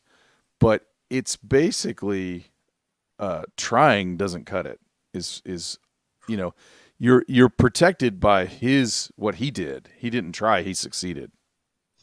Well, Yeah, let me ask you this. This just crossed my mind. Yeah. I know I'm supposed to close out and whatnot. That's all right. In the trying, is that the same as putting on the armor of God? Fair Yeah, I mean, question. it becomes a definition thing. Like maybe we mean different things. Yeah, so No, yeah, you bring up a but solid. just in the trying of getting Yes, it right. right. So you're I pursuing don't care. holiness. Wait, Yeah. hold on. Understand how I mean that. Yep. Egyptian mythology, Greek, Roman, whatever, Right. Aztec. I don't care if you're talking about Eskimo, right? In the trying, Right. is that the same as the armor of God? That is a very fair question. I'm going to say no, Why? because that's New Testament. And that was a different metaphor. The armor of God is a different metaphor from trying to see the God of nature, like to see nature and nature's God. To me, it's different. I might have to debate that one with you later. Yeah. I get why you said that, but I have to I think I disagree. think I think trying is trying, and I think the armor of God is a very specific metaphor that was written for a very specific audience of newly converted Jews to Christianity. So I'm not gonna say that they're like one big thing. I'm not gonna mix the pot.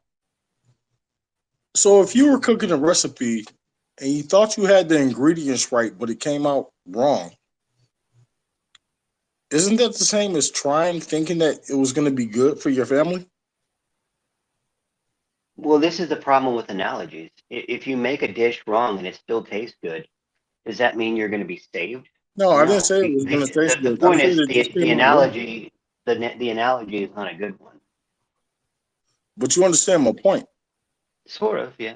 So there's a point where Most High says, "My people perish for lack of knowledge," right? and That's what I mean by the trying. right, For but the he's knowledge. saying That's you why you don't know. keep asking questions. Right. Thank you, Duppy. I knew somebody was going to have my back. That's awesome. P. Thaggy, we have not given a space for your last notes. My note, yeah. So I did my closing thought. I said it makes sense why people are looking for God right now.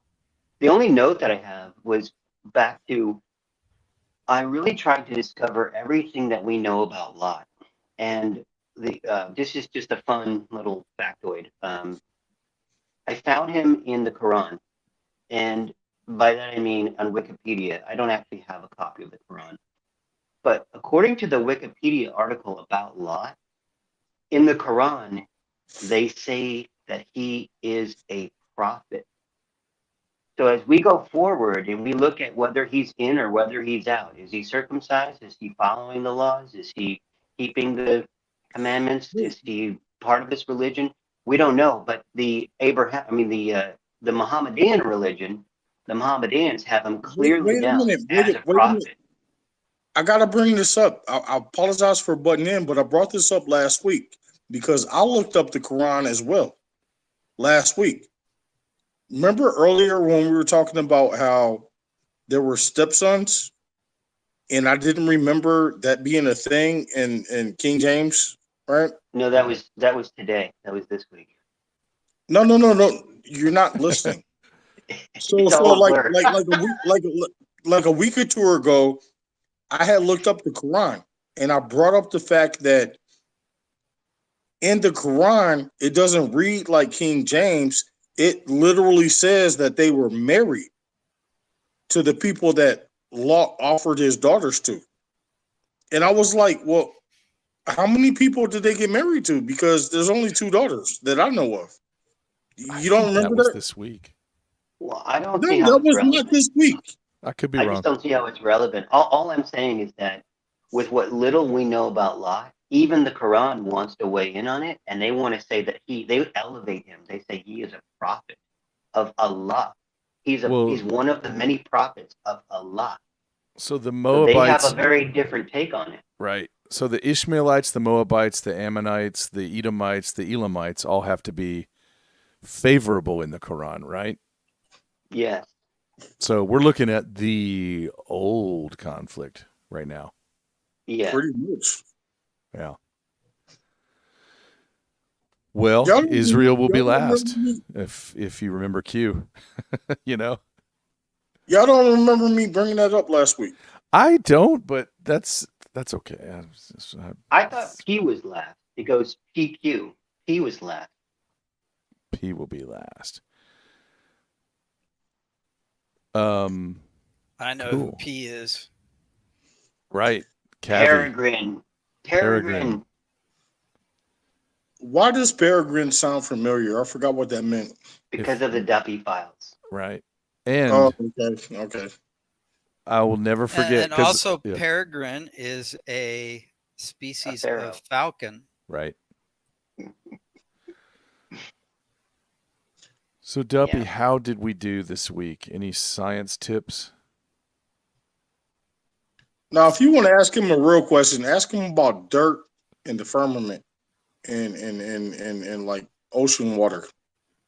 That was an hour ago. We did that already. Yeah, we did. I know. Already. I'm just teasing. No, I mean, I think it was again a good discussion. Nice. Start off a little slow, I thought, but it got more interesting as it went on, and that's usually how the best discussions go. So, there's a lot of stuff to debate, and it's healthy to debate.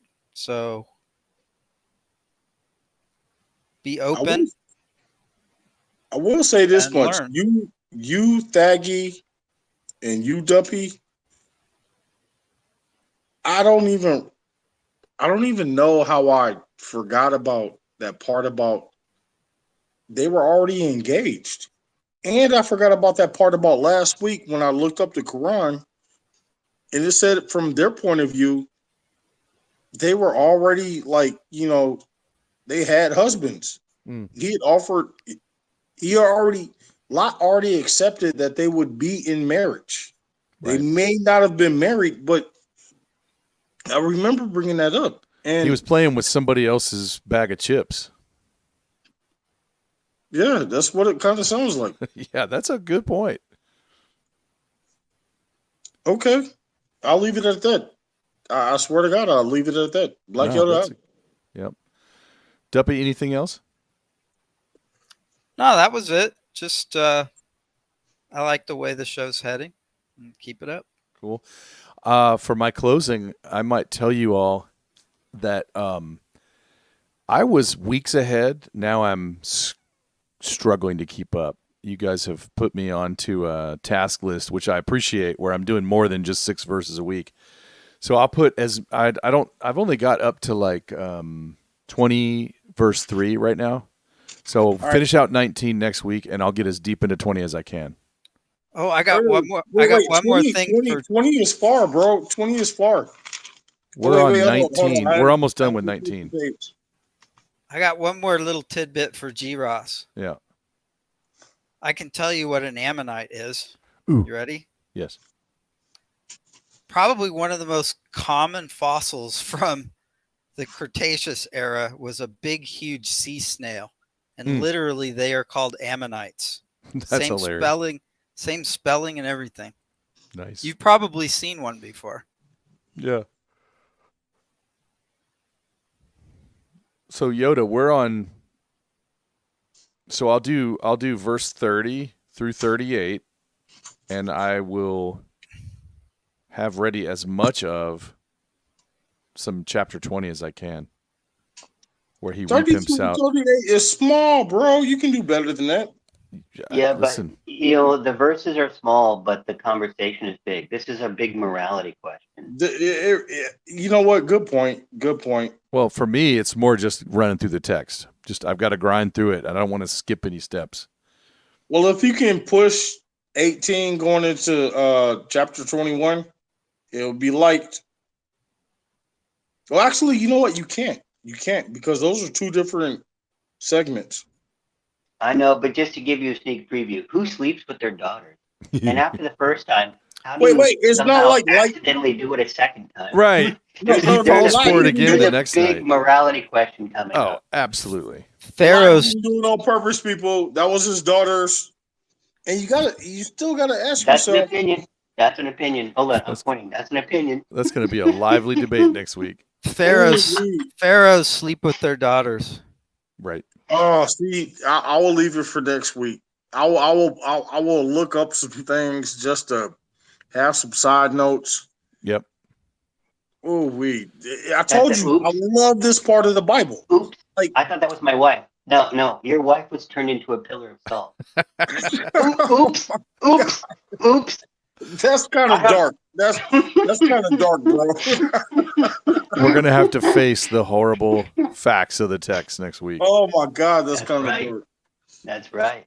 Awesome. I'm surprised Well- there's not an old Henny Youngman joke about Lot's wife. There You know, probably God, is. God, take my wife, please. Right. Oh. Wait, is that up there with like Al Bundy style? You know what I Yep. mean, with Peggy Bundy? Kind Yep. of, yeah. Oh my God. Classic. Well, that's a good note to wind out on, everybody. I think we can all be out. I'm not even sure how to close this because it don't even pop up the same anymore. Well, I'm just going to hang up on you. All right, that's fine. Peace. Shalom. All right. That's We the out. double point. Bye, brothers. Oh, there it is. There it is. There it is. All right. Let's start the outro music because I got to get up early for work. Team. What a fun time. Let's see. Where is the camera? Video capture device. Activate. So, what can we say?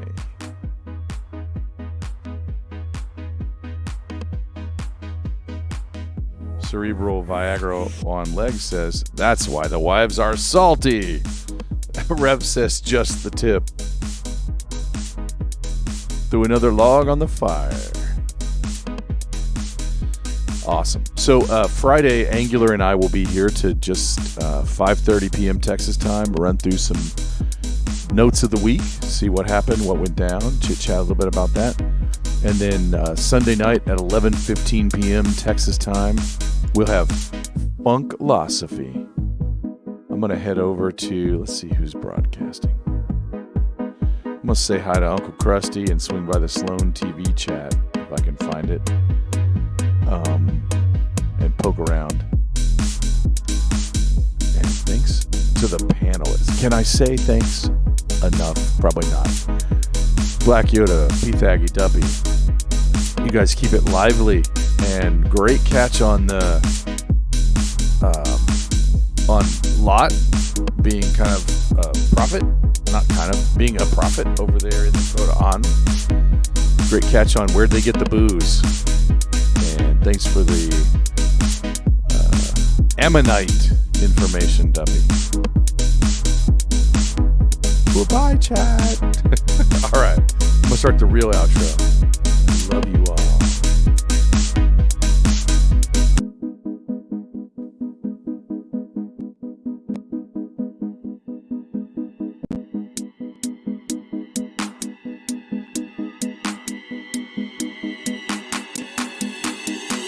Thank you for spending time with us. We're joined on Fridays by co-host Angular. This has been G. Ross, and you are the underscore. Be sure to catch us on the Facebook.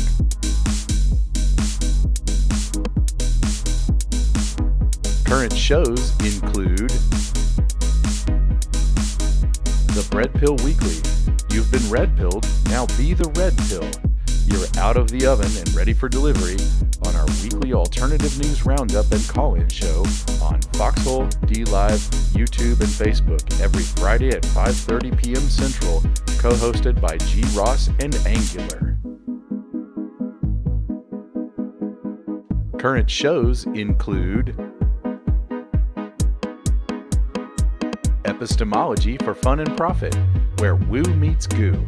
You're in the woo, and the woo is in you. A philosophical call-in show with occasional guest interviews, diving into the oldest questions. Most episodes are exclusively on the Foxhole.app, Sunday at 11:30 p.m. Central. Current shows include 9dNation, The nation with no denomination. Declare to the custom agents any edible plants or miscellaneous worldviews. We take a look back at how we got here, eventually leading into a regular Wednesday night Bible study at 11 p.m. Central.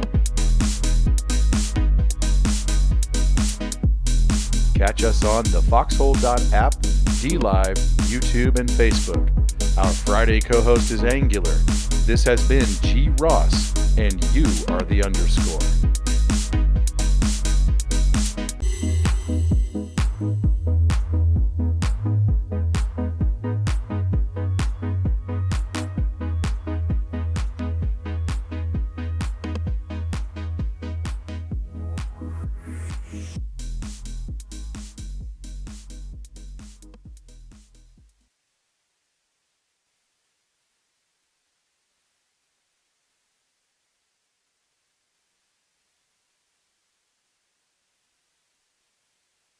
Facebook.